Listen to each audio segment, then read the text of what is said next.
আলাইকুম, স্বাগতম সবাইকে। সম্ভাবনা আমাদের কম্প্যাক্ট সিরিজের আরো একটা ইম্পর্টেন্ট চ্যাপ্টার, সেটা হচ্ছে সম্ভাবনা।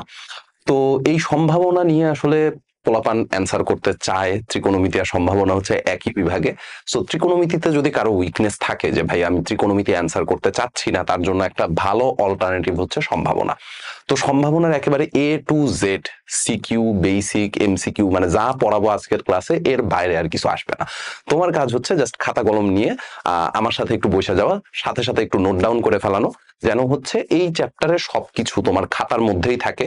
তুমি যেন পরীক্ষার আগে শুধুমাত্র এই খাতাটা পড়লেই তোমার পড়ার টেবিলে এই চ্যাপ্টারটা কমপ্লিট হয়ে যায়। সো আজকে এটা নিয়ে বসে যাও অ্যান্ড একসাথে আমার সাথে হচ্ছে এই চ্যাপ্টারটা কমপ্লিট করে ফেলাও। একেবারে ডেফিনেশন সহ শর্ট কোশ্চেন যা যা কিছু আসবে সবকিছু ইনশাল্লাহ আমরা হচ্ছে এই একটা ক্লাসেই কভার করে দিব। তো প্রথমেই হচ্ছে শুরু করি বেশ কিছু বেসিক ডেফিনেশন থেকে। তো আমাদের বেসিক কিছু ডেফিনেশন লাগবে প্রথমেই। এই ডেফিনেশন গুলা হচ্ছে একটু লেখা নিব, বাংলা ভার্সন ইংলিশ ভার্সন সবার জন্যই আছে। বইয়ের মধ্যে ডেফিনেশন গুলা হয়তো ক্লিয়ারলি লেখা নাই, সো এর জন্য আমরা ডেফিনেশন গুলো একটু সুন্দর করে লেখা নিব। যদি বাই এনি চান্স ক মার্কে অথবা হচ্ছে শর্ট কোশ্চেনে বাই এনি চান্স যদি হচ্ছে ডেফিনেশন চলে আসে, তাইলে কিন্তু ভাই আসলে বিপদে পড়ে যাব। যদিও হচ্ছে ম্যাথে ইউজুয়ালি আমরা দেখি যে ক নাম্বারে ডেফিনেশন আসে না, ফিজিক্সের ক্ষেত্রে ক নাম্বারে ডেফিনেশনই আসে, কেমিস্ট্রিতেও ডেফিনেশন আসে, বাট ম্যাথে খুব বেশি একটা আসতে দেখা যায় না। বাট এই চ্যাপ্টারের জন্য ডেফিনেশনটা একটু দেখা যাওয়া ভালো। শর্ট কোশ্চেনে বা হচ্ছে ক নাম্বারে মাঝে মধ্যে চলে আসতে পারে, সো এর জন্য আমরা আগের থেকে একটু দেখা যাব। তো দেখো, প্রথমেই আমরা যেটা পড়বো সেটা হচ্ছে চেষ্টা। কোনো ফলাফল পাওয়ার আশায় পরীক্ষা করাকে চেষ্টা বলে। আমি কোনো একটা রেজাল্ট এক্সপেক্ট করতেছি, এই রেজাল্টের এক্সপেকটেশনে আমি যেই কি বলে কোনো একটা পরীক্ষা করতেছি, সেটাকে আমরা বলতেছি হচ্ছে চেষ্টা। যেমন ধরো যে তুমি হচ্ছে সাপোজ কোনো একটা লটারির টিকিট কিনছো, তো তুমি চাইতেছো যে সেটার ফার্স্ট প্রাইজ তুমি পাও, তো এইটা হচ্ছে তোমার এক্সপেকটেশন। এই এক্সপেকটেশনের আশায় তুমি টিকিটগুলা কিনতেছো। তো এই এক্সপেকটেশন থেকে যদি তুমি টিকিটগুলা কিনো, এই যে তুমি টিকিট কিনতেছো, এইটাকে আমরা বলতেছি হচ্ছে চেষ্টা, যে আমরা হচ্ছে ট্রায়াল দিয়ে দেখতেছি। Trial, testing or examining something in the hope of getting some result is called trial. আচ্ছা, তো ট্রায়াল কাকে বলে বা এক্সপেরিমেন্ট, চেষ্টা কাকে বলে সেটা আমরা বুঝে ফেলাইলাম। এবার আসো ভাইয়া, এবার পড়তে হবে হচ্ছে পরীক্ষা। পরীক্ষা কাকে বলে? কোন ফলাফল পাওয়ার আশায় যে চেষ্টা করা হয় তাকে পরীক্ষা বলে। মানে এটা হচ্ছে কাইন্ড অফ একটা আরেকটার উল্টা আর কি, কাইন্ড অফ একটা আরেকটার উল্টা। কোনো ফলাফল পাওয়ার আশায় যে চেষ্টা করা হয় তাকে পরীক্ষা বলে। এইটাকে ইংলিশে বলা হয় হচ্ছে এক্সপেরিমেন্ট। এক্সপেরিমেন্ট কাকে বলবো? An attempt made in the hope of obtaining some result is called an experiment.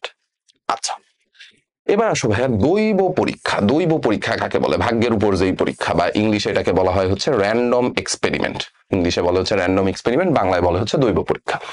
কোন একটি পরীক্ষার সকল ফলাফল যখন আগে থেকে জানা থাকে, কিন্তু নির্দিষ্ট কোনো চেষ্টায় কোন ফলাফল আসবে তা সুনির্দিষ্টভাবে বলা যায় না, তাকে দৈব পরীক্ষা বলে।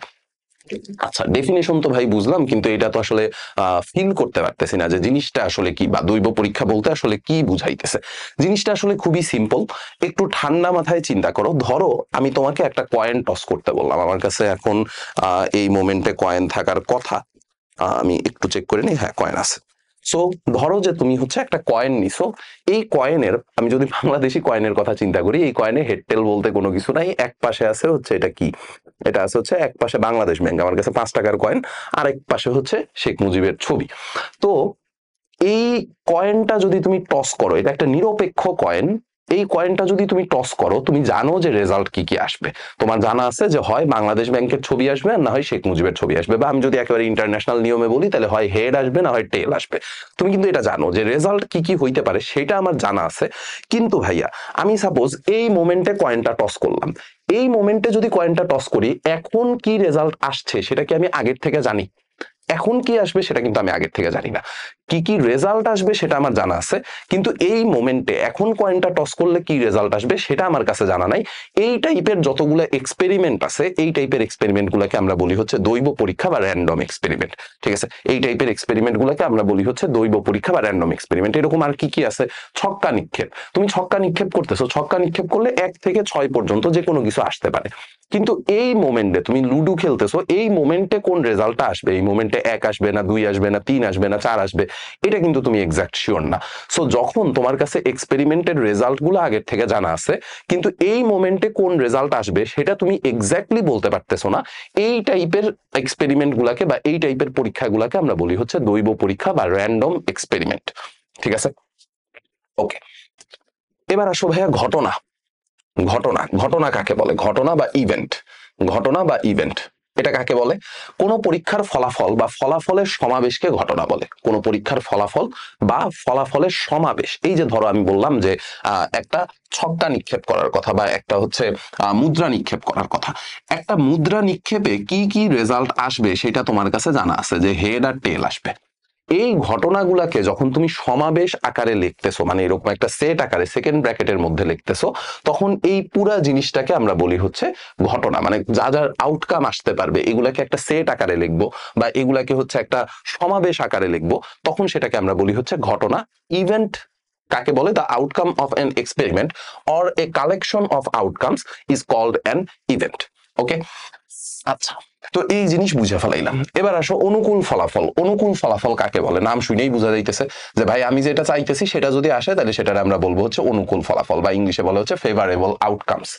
কোন ঘটনার সপক্ষের ফলাফলগুলোকে অনুকূল ফলাফল বলে। কোন একটা ঘটনা ঘটবে যে সেটা সপক্ষে যেই ফলাফলগুলো আছে সেগুলোকে আমরা বলবো হচ্ছে অনুকূল ঘটনা। The outcomes that support or correspond to an event are called favorable outcomes. ওকে, ঠিক আছে। এবার আসো সম্ভাবনা। সম্ভাবনার এই একটা ফর্মুলা দিয়ে বেসিক্যালি আমরা অঙ্কগুলা করব। সম্ভাবনা কাকে বলে? সম্ভাবনা হচ্ছে ভাইয়া একটা রেশিও, একটা অনুপাত। ঠিক আছে, এটার কিন্তু কোনো একক টেকক কোনো কিছু নাই। এটাকে অনেক সময় দেখবা যে পার্সেন্টেজে প্রকাশ করা হয়। আমাদের বইগুলাতে আমরা ইউজুয়ালি ভগ্নাংশ আকারেই প্রকাশ করি। আমাদের বইগুলাকে ইউজুয়ালি আমরা ভগ্নাংশ আকারেই প্রকাশ করি। সম্ভাবনা বা প্রবাবিলিটি কাকে বলবো? অনুকূল ফলাফল। উপরে থাকবে হচ্ছে অনুকূল ফলাফল। আমরা একটু আগেই দেখে আসলাম যে অনুকূল ফলাফল কাকে বলে। আমি যেগুলা চাইতেছি সেগুলোকে আমরা বলবো হচ্ছে অনুকূল ফলাফল। আর মোট ফলাফল কি? যা ঘটনা ঘটতে পারে, টোটাল যতগুলা ঘটনা ঘটতে পারে। এই যে দেখো উপরে বসাইছি হচ্ছে ফেভারেবল আউটকামস, নিচে কি বসাইছি? Total number of outcomes. উপরে বসছে হচ্ছে ফেভারেবল আউটকামস, নিচে বসবে হচ্ছে টোটাল নাম্বার অফ আউটকামস। ওকে, ঠিক আছে, ডান। এইবারে আসো ভাইয়া নমুনা ক্ষেত্র। আমরা প্রথমে একটু বোরিং লাগতে পারে যে ভাই এই ডেফিনেশন গুলা পড়াইতেছেন, এই ডেফিনেশন গুলো আসলে ভাইয়া লাগবে, এই ডেফিনেশন গুলো লাগবে। নমুনা ক্ষেত্র বা ইংলিশে বলা হচ্ছে স্যাম্পল স্পেস। নমুনা ক্ষেত্র কাকে বলে? কোন একটি দৈব পরীক্ষার সম্ভাব্য সকল ফলাফল নিয়ে যে সেট গঠিত হয়। কোন একটা দৈব পরীক্ষার, একটা র্যান্ডম এক্সপেরিমেন্টের যতগুলা ফলাফল আসতে পারে সেই ফলাফলগুলো নিয়ে তুমি একটা সেট তৈরি করছো, তখন সেই সেটটাকে আমরা বলবো হচ্ছে কি? নমুনা ক্ষেত্র। যতগুলা ফলাফল আসতে পারে সেগুলো নিয়ে একটা সেট তৈরি করছো, সেই সেটটাকে আমরা তখন বলবো হচ্ছে নমুনা ক্ষেত্র। ওকে, সিমিলারলি নমুনা বিন্দু। নমুনা বিন্দু কাকে বলে? দেখো, নমুনা বিন্দু বা এটাতে বলা হয় হচ্ছে স্যাম্পল পয়েন্ট। নমুনা বিন্দু বা স্যাম্পল পয়েন্ট। নমুনা ক্ষেত্রের প্রতিটি উপাদানকে নমুনা বিন্দু বলে। ওই যে নমুনা ক্ষেত্র যে তুমি বানাইছো, সেই নমুনা ক্ষেত্রের যতগুলা উপাদান আছে, নমুনা ক্ষেত্র তো বেসিক্যালি একটা সেট, সেই সেটের যতগুলা উপাদান আছে সবগুলা উপাদানকে, এক একটা ইন্ডিভিজুয়াল উপাদানকে আমরা বলবো হচ্ছে নমুনা বিন্দু। So each elements of a sample space is called a sample point. Okay, ঠিক আছে। এইবার আসো আমরা মোটামুটি শেষের দিকে। নিশ্চিত ঘটনা। নিশ্চিত ঘটনা কাকে বলে?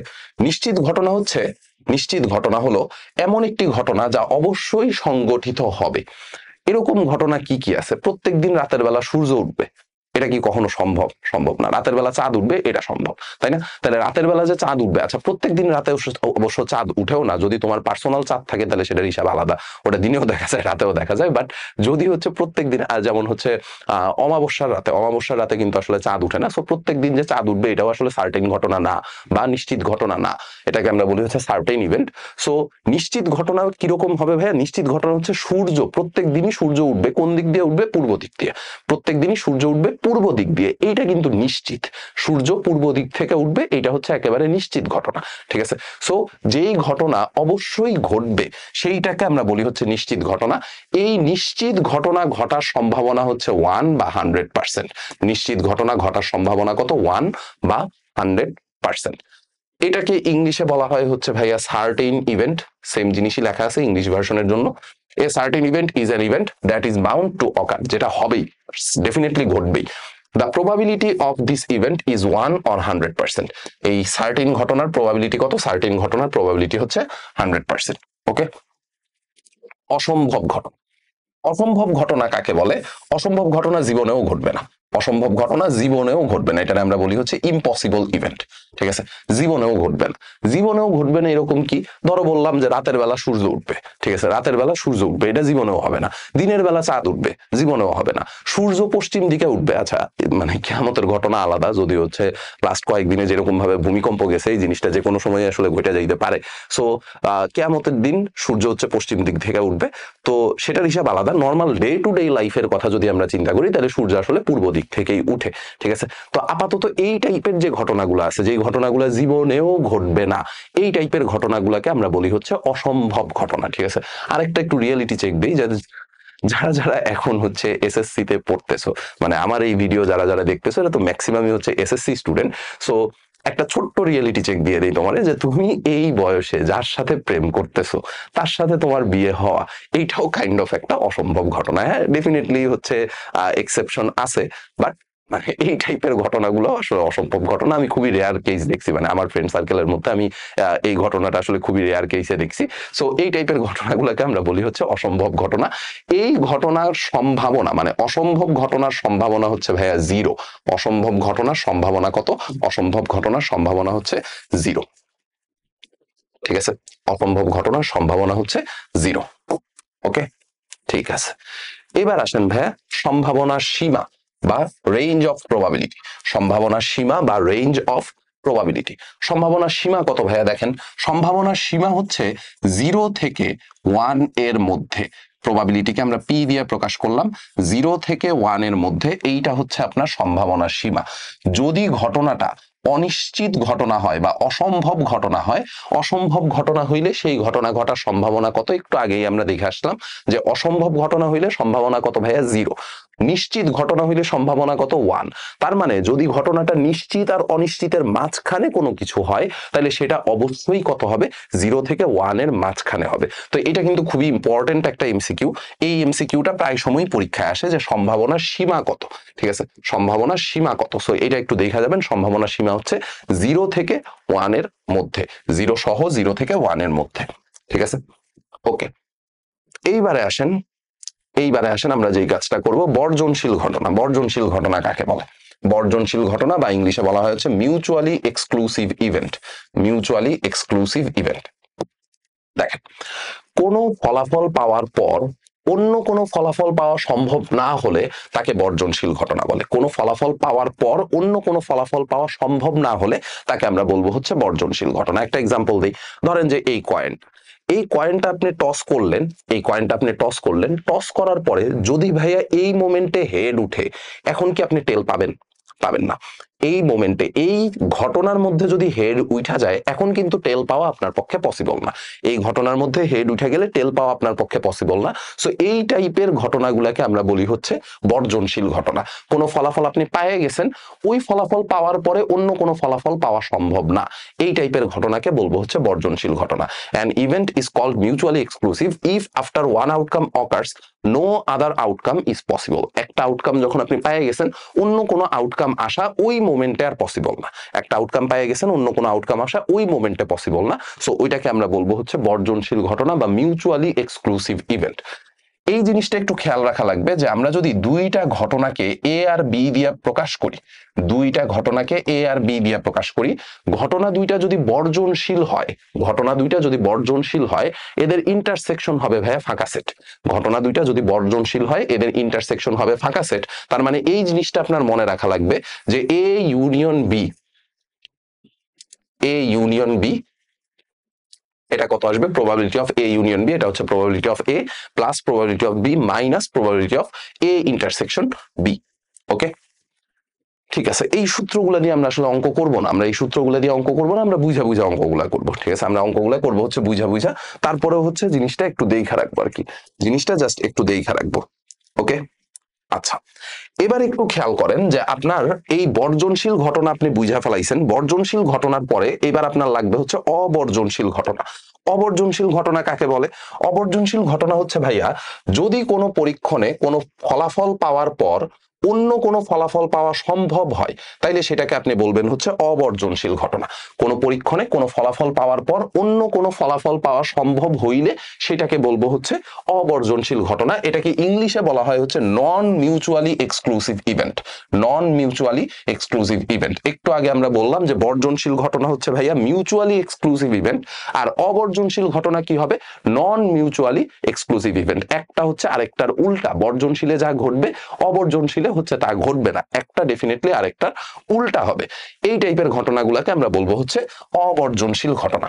সিমিলারলি আসেন স্বাধীন ঘটনা বা অনির্ভরশীল ঘটনা। নাম শুনেই আপনি বুঝতেছেন স্বাধীন ঘটনা বা অনির্ভরশীল ঘটনা, বা এটাকে আমরা বলি হচ্ছে ইন্ডিপেন্ডেন্ট ইভেন্ট। নাম শুনেই বুঝতেছেন যে একটা যদি আরেকটার উপর ডিপেন্ড না করে কোনো ঘটনা ঘটার সম্ভাবনা যদি অপর কোনো ঘটনার উপর নির্ভর না করে, তবে তাকে বলা হয় হচ্ছে স্বাধীন ঘটনা বা অনির্ভরশীল ঘটনা। এরকম এক্সাম্পল কি আছে ভাইয়া? একটু চিন্তা করে দেখেন তো, একটু ঠান্ডা মাথায় ডে টু ডে লাইফে চিন্তা করলেই আপনি পাবেন যে স্বাধীন ঘটনা বা অনির্ভরশীল ঘটনা কি কি আছে। যেমন ধরেন আপনি স্কুলে যাবেন, স্কুলে যাওয়ার সাথে বৃষ্টি হওয়ার কি কোনো সম্ভাবনা মানে সম্পর্ক আছে? স্কুলে গেলেন, স্কুলে যাওয়ার সাথে কিন্তু ভাইয়া বৃষ্টি হওয়ার কোনো সম্ভাবনা নাই। বৃষ্টি হইলেও আপনার স্কুলে যাইতে হবে, কলেজে যাইতে হবে। বৃষ্টি না হইলেও আপনার স্কুলে যাইতে হবে, কলেজে যেতে হবে। ঝড় বৃষ্টি ভূমিকম্প যাই হোক না কেন, এই যে আপনাদের ক্লাস চলতেছে, একটা ঘটনার সাথে আরেকটা ঘটনা যদি রিলেটেড না হয়, কো রিলেটেড যদি না হয়, একটার সাথে যদি আরেকটার কোনো সম্পর্ক না থাকে, তাহলে ওই দুইটা আলাদা আলাদা ঘটনাকে আমরা বলবো হচ্ছে স্বাধীন ঘটনা। An event is called independent if its occurrence does not depend on any other event। একটার সাথে যদি আরেকটা কানেক্টেড না হয়, কোরেসপন্ড না করে, তাহলে সেই ক্ষেত্রে ঘটনা দুইটাকে আমরা বলবো হচ্ছে স্বাধীন ঘটনা। ঠিক আছে, এবার আসেন সিমিলারলি অধীন ঘটনা বা নির্ভরশীল ঘটনা। অধীন ঘটনা বা নির্ভরশীল ঘটনা এগুলাকে আমরা বলি হচ্ছে ডিপেন্ডেন্ট ইভেন্ট। একটা আরেকটার উল্টা, একটা আরেকটার উল্টা। কোনো ঘটনা ঘটার সম্ভাবনা যদি অপর কোনো ঘটনার উপর নির্ভর করে, তবে তাকে অধীন ঘটনা বা নির্ভরশীল ঘটনা বলে। এক্সাম্পল কি হইতে পারে ভাইয়া? এক্সাম্পলটা খুবই সিম্পল। ধরেন আপনি এই যে সামনে এসএসসি পরীক্ষা দিবেন বা এইচএসসি পরীক্ষা দিবেন, আঙ্কেল আপনারে বলছে যে যদি যদি আপনি মেয়ে হয়ে থাকেন, যদি আপনি মেয়ে হয়ে থাকেন, তাহলে আঙ্কেল ধরেন আপনারে বলছে যে এসএসসিতে বা এইচএসসিতে হচ্ছে যদি পাস না করেন তাহলে বিয়ে দিয়ে দিবে। যদি ছেলে হয়ে থাকেন তাহলে বলছে যে আপনার একটা রিক্সা কিনে দিবে। ঠিক আছে, তাহলে দেখেন এই যে আপনার বিয়ে দেওয়া, মেয়ে হইলে এই যে বিয়ে দেওয়া অথবা রিক্সা কিনা দেওয়া, এই ঘটনাটা আরেকটা ঘটনার উপর ডিপেন্ড করতেছে। এই ঘটনাটা আরেকটা ঘটনার উপর ডিপেন্ড করতেছে। তাহলে এই দুইটা ঘটনাকে আমরা বলবো হচ্ছে নির্ভরশীল ঘটনা। এই দুইটা ঘটনাকে বলবো হচ্ছে নির্ভরশীল ঘটনা। An event is called dependent if its occurrence depends on another event. একটার উপর যদি আরেকটা নির্ভরশীলতা থাকে, তাইলে সেটাকে আমরা বলি হচ্ছে অধীন ঘটনা বা নির্ভরশীল ঘটনা। অধীন ঘটনা বা নির্ভরশীল ঘটনা। ওকে, আই গেস এই পর্যন্ত জিনিসপাতি ক্লিয়ার। এতগুলা ডেফিনেশন আপনাদের পড়ানোর উদ্দেশ্যই হচ্ছে যে ভাই ক নাম্বারে ডেফিনেশন গুলা আসতে পারে, ক নাম্বারে ডেফিনেশন গুলা আসতে পারে। এবার আসেন যদি হচ্ছে আমরা এই চ্যাপ্টারের টাইপ গুলা দেখি। এই চ্যাপ্টারে হাতে গুইনা গুইনা ভাই 6টা টাইপ আছে। আপনাদের বইয়ে হাতে গুইনা গুইনা 6টা টাইপ আছে। আমি কিছু এক্সট্রা অঙ্ক করাবো। আমি অঙ্ক করানোর সময় কিছু এক্সট্রা অঙ্ক করাবো। সুন্দর মতো খাতা নিয়ে লেখা ফেলান টাইপ 1। টাইপ 1 হচ্ছে মুদ্রা নিক্ষেপ সংক্রান্ত সম্ভাবনা। মুদ্রা নিক্ষেপ সংক্রান্ত টাইপ 1 হচ্ছে মুদ্রা নিক্ষেপ সংক্রান্ত। একটা কোশ্চেনই করব, যাবতীয় যা কোশ্চেন হওয়া পসিবল এখান থেকেই আসবে। একটা কোশ্চেন করব, যাবতীয় যা কোশ্চেন হওয়া পসিবল সবগুলো এখান থেকেই আসবে। ঠিক আছে, আচ্ছা। তো প্রথমে হচ্ছে প্রশ্নটা একটু পড়েন, প্রশ্নটা একটু পড়েন তাইলেই হচ্ছে বুঝবেন। প্রশ্নটা একটু পড়েন তাইলেই বুঝবেন। দেখেন কি বলছে। একটি নিরপেক্ষ মুদ্রা 3বার, দেখেন একটা নিরপেক্ষ মুদ্রা 3বার নিক্ষেপ করা যেই কথা, 3টি নিরপেক্ষ মুদ্রা একত্রে একবার নিক্ষেপ করা একই কথা। দুইটা কথা সেম। প্রথমে বলছে নমুনা ক্ষেত্র তৈরি করো, মোট নমুনা বিন্দু কত, প্রবাবিলিটি ট্রি অঙ্কন করো। প্রথমে এইচ পাওয়ার সম্ভাবনা, একই ফলাফল পাওয়ার সম্ভাবনা, কম পক্ষে বা রিদেন পক্ষে বা অ্যাটলিস্ট 2টি পাওয়ার সম্ভাবনা, বড় জোর বা টেনে টুনে 2h পাওয়ার সম্ভাবনা, সব ক্ষেত্রে একই ফলাফল, সব ক্ষেত্রে একই ফলাফল না পাওয়ার সম্ভাবনা। আপনারা চাইলে এটা একটু স্ক্রিনশট নিয়ে রাখতে পারেন, অথবা খাতায় নোট ডাউন করে রাখলে সবচেয়ে ভালো হয়। খাতায় নোট ডাউন করে রাখলে সবচেয়ে ভালো হয়। মুদ্রা নিক্ষেপ সংক্রান্ত এই 9টা প্রবলেম করলেই বেসিক্যালি আপনার হয়ে যাবে। ইংলিশ ভার্সনের জন্য সুন্দর মতো ট্রান্সলেট করে দেওয়া আছে। If a fair coin is tossed 3 times or 3 fair coins are tossed together once, construct the sample space. পুরাটাই হচ্ছে ট্রান্সলেট করে দেওয়া আছে। এখন এখানে একটা কথা আছে, সেটা হচ্ছে যে ভাই নিরপেক্ষ, এই কথাটা ইম্পর্টেন্ট। নিরপেক্ষ বা ফেয়ার কয়েন, এই কথাটা কেন ইম্পর্টেন্ট বলেন তো? নিরপেক্ষ বা ফেয়ার কয়েন কেন ইম্পর্টেন্ট? দেখেন, আপনি ভাই বলতেছেন যে একটা নিরপেক্ষ মুদ্রা, তার মানে এইটাতে যদি আপনি 1,00,000 বার টস করেন বা 1,00,00,000 বার টস করেন, তাহলে 50,00,000 বার হেড উঠবে, 50,00,000 বার টেইল উঠবে, 50,00,000 বার হেড উঠবে, 50,00,000 বার টেইল উঠবে। দুইটা ঘটনা ঘটার সম্ভাবনা অলমোস্ট সমান সমান। আপনি যদি মোটামুটি 100 বারও টস করেন, 50 বারের কাছাকাছি হেড উঠবে, 50 বারের কাছাকাছি টেল উঠবে। দেখবেন যারা যারা ক্যাসিনোতে যায়, ঠিক আছে, ক্যাসিনো নিয়ে হচ্ছে বাংলাদেশে বেশ কয়েকদিন আগে বেশ কয়েকটা ভিডিও ভাইরাল হয়েছিল। তো ক্যাসিনোতে যারা যারা যায়, ক্যাসিনো গুলো আসলে প্রফিট করে কেমনে? ক্যাসিনো গুলো কিন্তু অনেক বছরের পুরানো। এরা কিন্তু একদিন দুই দিনের গেম প্ল্যান নিয়ে আপনার সামনে আসে না। ক্যাসিনো গুলা যেই কাজ করে, আপনার কি বলে, আপনাকে প্রথম দিকে ওরা জিতাবে, প্রথম দিকে ওরা জিতাবে। জিতানোর পরে আপনি যখন অ্যাডিক্টেড হয়ে যাবেন, স্বাভাবিক, আপনি ধরেন যে আমি একটা ক্লাস নিয়ে কয় টাকা পাই, তাই না? আমরা তো হচ্ছে গরিব মানুষ, একটা ক্লাস নিয়ে আর কয় টাকা আসে? সো চিন্তা করে দেখেন, এই যে আপনাদের জন্য এখন ফ্রি ক্লাস নিতেছি, তো এই যখন আপনার মাথার মধ্যে এই অ্যাডিকশনটুকু ঢুইকা যাবে যে আমি কাজ করে যেই টাকা পাইতেছি তার চেয়ে বেশি টাকা হচ্ছে আমি এরকম ক্যাসিনোতে গিয়া পাইতেছি, কাজ করে যেই টাকা পাইতেছি তার চেয়ে বেশি টাকা হচ্ছে আমি ক্যাসিনোতে যায় জুয়া খেলা পাইতেছি বা বাজি ধরে পাইতেছি। সো তখন কিন্তু আপনি এটার প্রতি অ্যাডিক্টেড হয়ে যাবেন। যখন অ্যাডিক্টেড হয়ে যাবেন, ওদের গেম প্ল্যানটা শুরুই হয় ওই জায়গার থেকে। তখন দেখবেন যে আপনি বারবার করে হারতেছেন, বারবার করে হারতেছেন। আপনি ধরেন আজকে 1,00,000 টাকা লস করলেন, আপনার মনে হবে কালকে যায় আবার খেলে আসি, কালকে তো 5,00,000 টাকা প্রফিট করে ফেলাবো, ঠিক আছে? এই অ্যাডিকশনে যখন আপনি ঢুকে যাবেন, ক্যাসিনো গুলা গেম প্ল্যানটাই করে আসলে এইভাবে, ঠিক আছে? ক্যাসিনো গুলা গেম প্ল্যানই করে হচ্ছে এইভাবে। তো নিরপেক্ষ মানে হচ্ছে যে ভাই সবগুলার ফেয়ার, মানে দুইটা ঘটনা ঘটার বা তিনটা ঘটনা ঘটার, সবগুলা ঘটনা ঘটার সম্ভাবনা সেম, সবগুলা ঘটনা ঘটার সম্ভাবনা সেম, ঠিক আছে? তো আসেন একটা একটা করে আমরা প্রবলেমগুলা সলভ করা শুরু করি।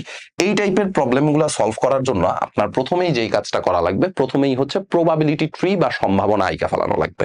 প্রবাবিলিটি ট্রি বা সম্ভাবনা, এখানে হচ্ছে কোশ্চেনগুলো একটু উল্টাপাল্টা হয়ে গেছে আর কি। 3 নাম্বারটা 1 নাম্বারে চলে যাবে, 3 নাম্বারটা চলে যাবে 1 নাম্বারে, কারণ প্রবাবিলিটি ট্রি না আঁকলে আপনি নমুনা ক্ষেত্র তৈরি করতে পারবেন না। প্রবাবিলিটি ট্রি না আঁকলে নমুনা ক্ষেত্র তৈরি করতে পারবেন না। সো প্রবাবিলিটি ট্রি কেমনে আঁকবো? দেখেন, 3টা মুদ্রা নিক্ষেপ করা হয়েছে, তাই না? 3টা মুদ্রা, একটি নিরপেক্ষ মুদ্রা 3 বার বা 3টা মুদ্রা 1 বার। তো আপনি এক কাজ করেন, আপনি হচ্ছে লেখেন প্রথম মুদ্রা বা ফার্স্ট কয়েন, ঠিক আছে? এইটা হচ্ছে আমাদের প্রথম মুদ্রা। এই প্রথম মুদ্রার থেকে ভাইয়া কি কি ঘটনা ঘটবে বলেন তো? প্রথম মুদ্রার থেকে হয় হেড উঠতে পারে, না হয় টেল উঠতে পারে, তাই না? প্রথম মুদ্রার থেকে হয় হেড উঠবে, না হয় টেল উঠবে। প্রথম মুদ্রার থেকে হয় হেড, না হয় টেল, ঠিক আছে? এখান থেকে ধরেন হেড উঠলো, হেড উঠলো অথবা টেল উঠলো। চেষ্টা করবেন এই প্রবাবিলিটি ট্রিটা একটু সুন্দর করে আঁকতে আর কি। হয় হেড উঠলো অথবা টেইল উঠলো।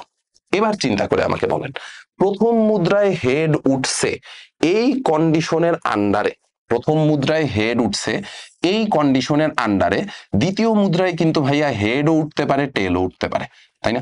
প্রথম মুদ্রায় হেড উঠছে এই কন্ডিশনের আন্ডারে, এইটা হচ্ছে আমাদের দ্বিতীয় মুদ্রা, এইটা হচ্ছে আমাদের দ্বিতীয় মুদ্রা। প্রথম মুদ্রায় হেড উঠছে এই কন্ডিশনের আন্ডারে, দ্বিতীয় মুদ্রায় কিন্তু ভাইয়া হেডও উঠা পসিবল, টেলও উঠা পসিবল।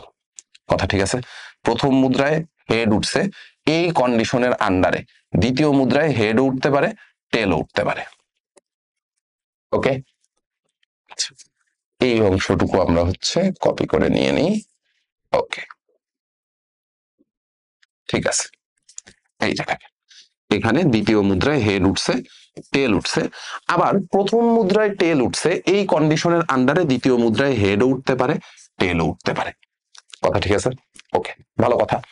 এবার দেখেন, দ্বিতীয় মানে প্রথম মুদ্রায় হেড উঠছে, দ্বিতীয় মুদ্রায়ও হেড উঠছে, এই কন্ডিশনের আন্ডারে তৃতীয় নাম্বার মুদ্রায় কিন্তু হেডও উঠতে পারে, টেলও উঠতে পারে।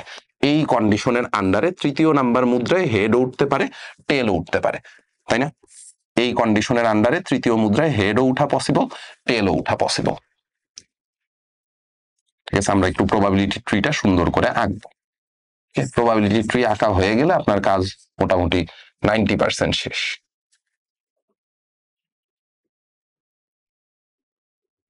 আচ্ছা, আমাদের হচ্ছে এটাকে আরেকটু চাপাইতে হবে। ঠিক আছে, আমাকে একটু টাইম দেন, আমি হচ্ছে এটাকে আরেকটু চাপাই নিয়ে আসি।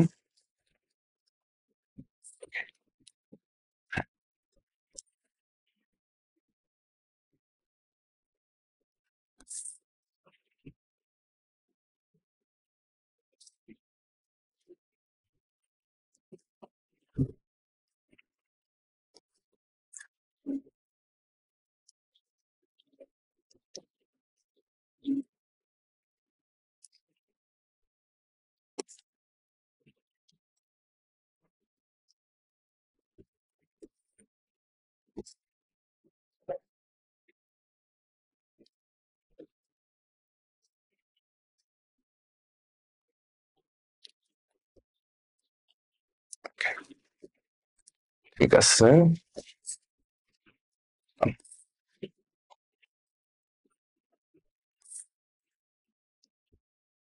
ওকে। এই যে দেখেন, ঘটনাটা তো বেসিক্যালি দেখতে এরকম।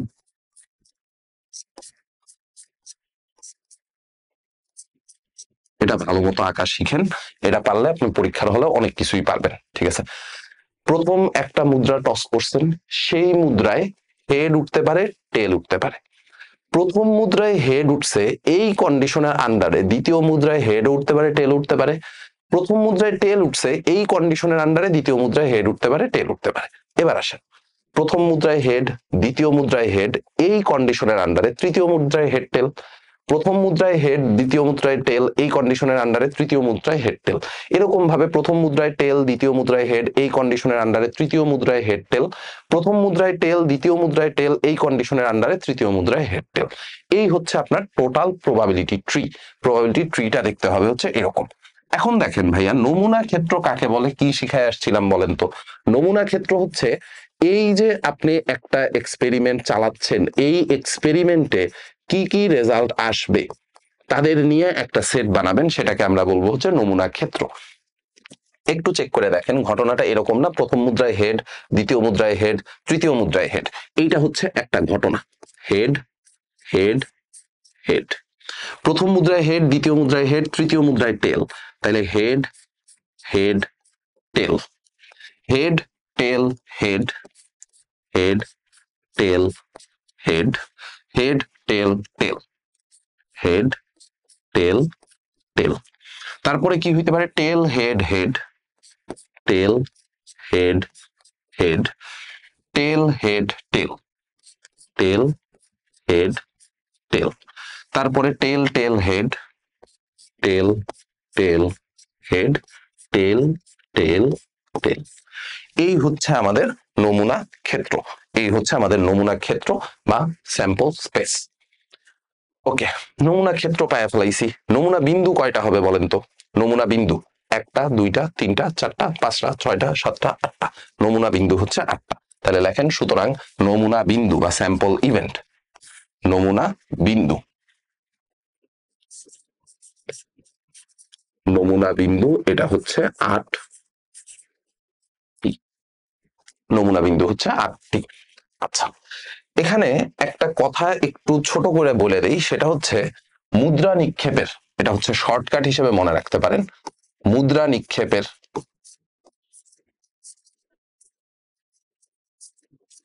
মুদ্রা নিক্ষেপের নমুনা বিন্দু, এটা হবে ভাইয়া 2n। একটা মুদ্রা যদি n সংখ্যক বার নিক্ষেপ করা হয়, অথবা n সংখ্যক মুদ্রা একবার নিক্ষেপ করা হয়, একটা মুদ্রা n সংখ্যক বার অথবা n সংখ্যক মুদ্রা একবার নিক্ষেপ করলে নমুনা বিন্দু কত আসবে ভাইয়া? নমুনা বিন্দু আসবে হচ্ছে 2n। দেখেন, এখানে তিনটা মুদ্রা নিক্ষেপ করা হয়েছিল, তিনটা মুদ্রা নিক্ষেপ করা হয়েছিল, নমুনা বিন্দু আসছে কয়টা? 2 মানে 8টা। তিনটা মুদ্রা নিক্ষেপ করা হয়েছে, নমুনা বিন্দু আসছে হচ্ছে 8টা। ছক্কা নিক্ষেপের নমুনা বিন্দু কয়টা হবে সেটা একটু ভাইবা বলবেন তো? মুদ্রা নিক্ষেপের পিঠ ছিল কয়টা? 2টা, অ্যান্সার আসছে 2n। ছক্কার পিঠ কয়টা? 6টা। ডাইসের পিঠ কয়টা? 6টা। তো ছক্কা নিক্ষেপের নমুনা বিন্দু হবে 6n। যদিও ওটা নিয়ে আমার আপাতত কনসার্ন না। এখন দেখেন, প্রথম তিনটা কোশ্চেন আমাদের সলভ হয়ে গেছে, প্রবাবিলিটি ট্রি আইকা ফেলাইছি, নমুনা ক্ষেত্র তৈরি করছি, মোট নমুনা বিন্দু কত সেটা বের করে ফেলাইছি।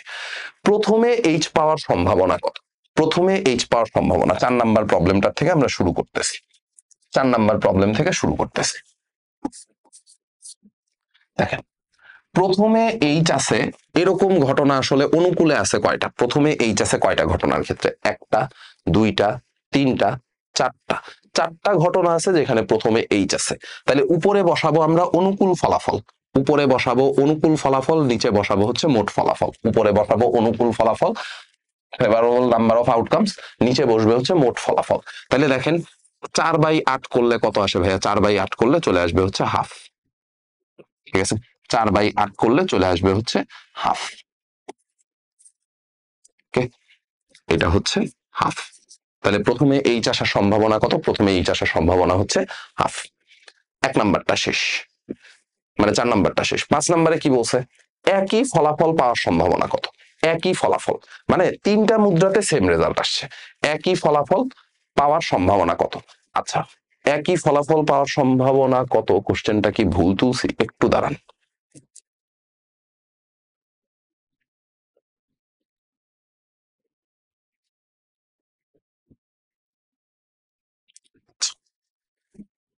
প্রশ্ন ঠিকই আছে, একই ফলাফল পাওয়ার সম্ভাবনা কত? চেক করেন। একই ফলাফল মানে ভাই তিনটা মুদ্রাতে সেম রেজাল্ট আসছে, হেড হেড হেড, টেল টেল টেল। দুইটা ঘটনা আছে যেখানে তিনটা মুদ্রাতেই সেম রেজাল্ট আসছে, দুইটা ঘটনা যেখানে তিনটা মুদ্রাতেই সেম রেজাল্ট আসছে। সো অনুকূল ঘটনা কয়টা হবে বলেন? অনুকূল ঘটনা হবে ভাই 2। মোট ঘটনা কত? মোট ঘটনা হচ্ছে 8। অনুকূল ঘটনা 2, মোট ঘটনা 8। অনুকূল ঘটনা হচ্ছে 2, মোট ঘটনা হচ্ছে 8। তাইলে সেই ক্ষেত্রে আপনার কত আসে? কাটাকাটি করলে কত আসে? কাটাকাটি করলে আসবে হচ্ছে ভাইয়া 1/4। পরীক্ষার খাতায় কিন্তু এই বাংলা কথাগুলা লিখতে হবে। পরীক্ষার খাতায় বাংলা কথাগুলা লিখতে হবে যে একই ফলাফল আসার অনুকূলে ঘটনা এত এত এত, সুতরাং অনুকূল ঘটনার সংখ্যা ইকুয়াল টু 2, মোট ঘটনা ইকুয়াল টু 8। তাহলে সম্ভাবনা আমরা জানি সম্ভাবনা ইকুয়াল টু অনুকূল ঘটনা বাই মোট ঘটনা। সো তখন হচ্ছে নাম্বারগুলো বসায় অ্যান্সার, মানে বাংলা কথাবার্তাগুলো একটু নিজ দায়িত্বে লিখবেন, সাহিত্যের মতো করে নিজ দায়িত্বে লিখবেন। ঠিক আছে, ওগুলো আমি আর লিখে দিতেছি না। তাহলে 5 নাম্বার গেল, একই ফলাফল পাওয়ার সম্ভাবনা। কমপক্ষে বা নিদেন পক্ষে বা অ্যাটলিস্ট 2টি পাওয়ার সম্ভাবনা, মিনিমাম 2টা টি থাকতে হবে, 2টা টি এর বেশি থাকলেও হবে। 2টা টি কোথায় আছে সেটা আমার দেখার দরকার নেই। ধরেন আপনি প্রথম মুদ্রায় টি পাইছেন, তৃতীয় মুদ্রায় টি পাইছেন, তাইলেও হবে। দ্বিতীয় আর তৃতীয় মুদ্রায় টি পাইছেন, তাইলেও হবে। প্রথম আর দ্বিতীয় মুদ্রায় টি পাইছেন, তাইলেও হবে। তিনটা মুদ্রায় টি পাইছেন, তাইলেও হবে। কমপক্ষে মানে কি 2টা টি এর বেশি হইলে সমস্যা নেই, মিনিমাম 2টা টি আমার লাগবে, মিনিমাম 2টা টি লাগবে। সো মিনিমাম 2টা টি আছে কোথায় কোথায়? দেখেন এখানে একটা টি আছে, এটা আমার অনুকূল ঘটনা না। এখানেও একটা টি, এই একটা ঘটনা আছে যেখানে 2টা টি আছে, একটা, দুইটা, তিনটা, 4টা। কারণ লাস্টের ঘটনাতে 3টাই টি আছে, 2টা টি এর চেয়ে বেশি তো আছে, তাই না? 2টার চেয়ে বেশি টি তো আছে, তো এটা নিয়ে আমার কোনো সমস্যা নেই। তাহলে 4টা ঘটনা আছে যেখানে হচ্ছে অ্যাটলিস্ট 2টা টি আছে, 4টা ঘটনা আছে যেখানে অ্যাটলিস্ট 2টা টি আছে। তাহলে অনুকূল ফলাফল কত হবে ভাইয়া বলেন? অনুকূল ফলাফল হবে হচ্ছে 4। আর মোট ফলাফল কত? মোট ফলাফল হচ্ছে 8। অনুকূল ফলাফল 4, মোট ফলাফল 8। সো সম্ভাবনা কত আসবে? সম্ভাবনা আসবে হচ্ছে হাফ। সম্ভাবনা আসবে হচ্ছে হাফ। ওকে, ঠিক আছে। এরপরে আসেন, এটা হচ্ছে আমাদের 6 নাম্বার গেল। 6। 7 নাম্বারে কি বলছে দেখেন, 7 নাম্বারে বলছে বড় জোর বা টেনে টুনে 2H পাওয়ার সম্ভাবনা কত? সর্বোচ্চ 2টা H পাবেন, সর্বোচ্চ 2টা H পর্যন্ত আপনি কনসিডার করতে পারবেন। একটা H হইলেও সমস্যা নাই, কোনো H না থাকলেও সমস্যা নাই।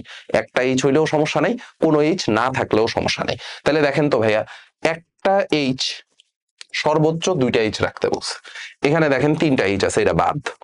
2টা H আছে কোথায়? একটা, দুইটা, তিনটা, 4টা, 5টা, 6টা, 7টা। 7টা ঘটনা আছে যেখানে বড় জোর 2টা H আছে, বড় জোর 2টা H। একটা ঘটনাতে কিন্তু 3টাই H আছে, ওইটা আমি নিতে পারবো না। বাকি যেই ঘটনাগুলো আছে সেখানে সর্বোচ্চ 2টা করে H আছে, বাকি যেই ঘটনাগুলো আছে সেটাতে সর্বোচ্চ 2টা করে H আছে। এই ঘটনাটার কথা চিন্তা করেন, এখানে কিন্তু ভাইয়া কোনো H নাই। ঠিক আছে, বড় জোর 2টা H রাখতে বলছে, কোনো H না রাখলেও কিন্তু সমস্যা নাই। সর্বোচ্চ আপনি হেড নিতে পারবেন কয়টা? 2টা। সর্বোচ্চ হেড নিতে পারবেন 2টা, হেড না থাকলেও আপনার কোনো সমস্যা নেই। তাহলে এই ঘটনা ঘটছে কয়টা কেসে? 7টা কেসে। তো 7টা কেসে যেহেতু ঘটনা ঘটছে, 6 নাম্বার 7 নাম্বার, তাহলে এইটার সম্ভাবনা কত হবে? এটার সম্ভাবনা হবে ভাইয়া 7/8। আর কাটাকাটি করা যায় না, এটা সম্ভাবনা হবে হচ্ছে 7/। ঠিক আছে, এরপরে আসেন, এরপরেরটাতে কি বলছে? এরপর বলছে সব ক্ষেত্রে একই ফলাফল পাওয়ার সম্ভাবনা। সব ক্ষেত্রে একই ফলাফল। তো সব ক্ষেত্রে একই ফলাফল মানে কি? 3টা মুদ্রাতেই একই রেজাল্ট আসছে, 3টা মুদ্রাতেই একই রেজাল্ট আসছে। 3টা মুদ্রাতে একই রেজাল্ট আসছে কোন কোন জায়গায় একটু চেক করে দেখেন তো। এই একটা ঘটনা আছে যেখানে 3টা মুদ্রাতেই হেড আসছে, এই একটা ঘটনা আছে যেখানে 3টা মুদ্রাতেই টেল আসছে, তাই না? এই দুইটা ঘটনাতে সব ক্ষেত্রে একই ফলাফল আসছে। সো 2টা ঘটনা হচ্ছে আমার অনুকূলে, 2টা ঘটনা হচ্ছে অনুকূলে। আর মোট ঘটনা কয়টা? মোট ঘটনা হচ্ছে 8টা। তাহলে অ্যান্সার আসবে হচ্ছে 2/8। 2/8 মানে কত? 2/8 মানে হচ্ছে ভাইয়া 1/4। 2/8 মানে হচ্ছে 1/4। ঠিক আছে, এন্ড ফাইনালি আপনাকে জিজ্ঞেস করছিল হচ্ছে সব ক্ষেত্রে একই ফলাফল না পাওয়ার সম্ভাবনা কত।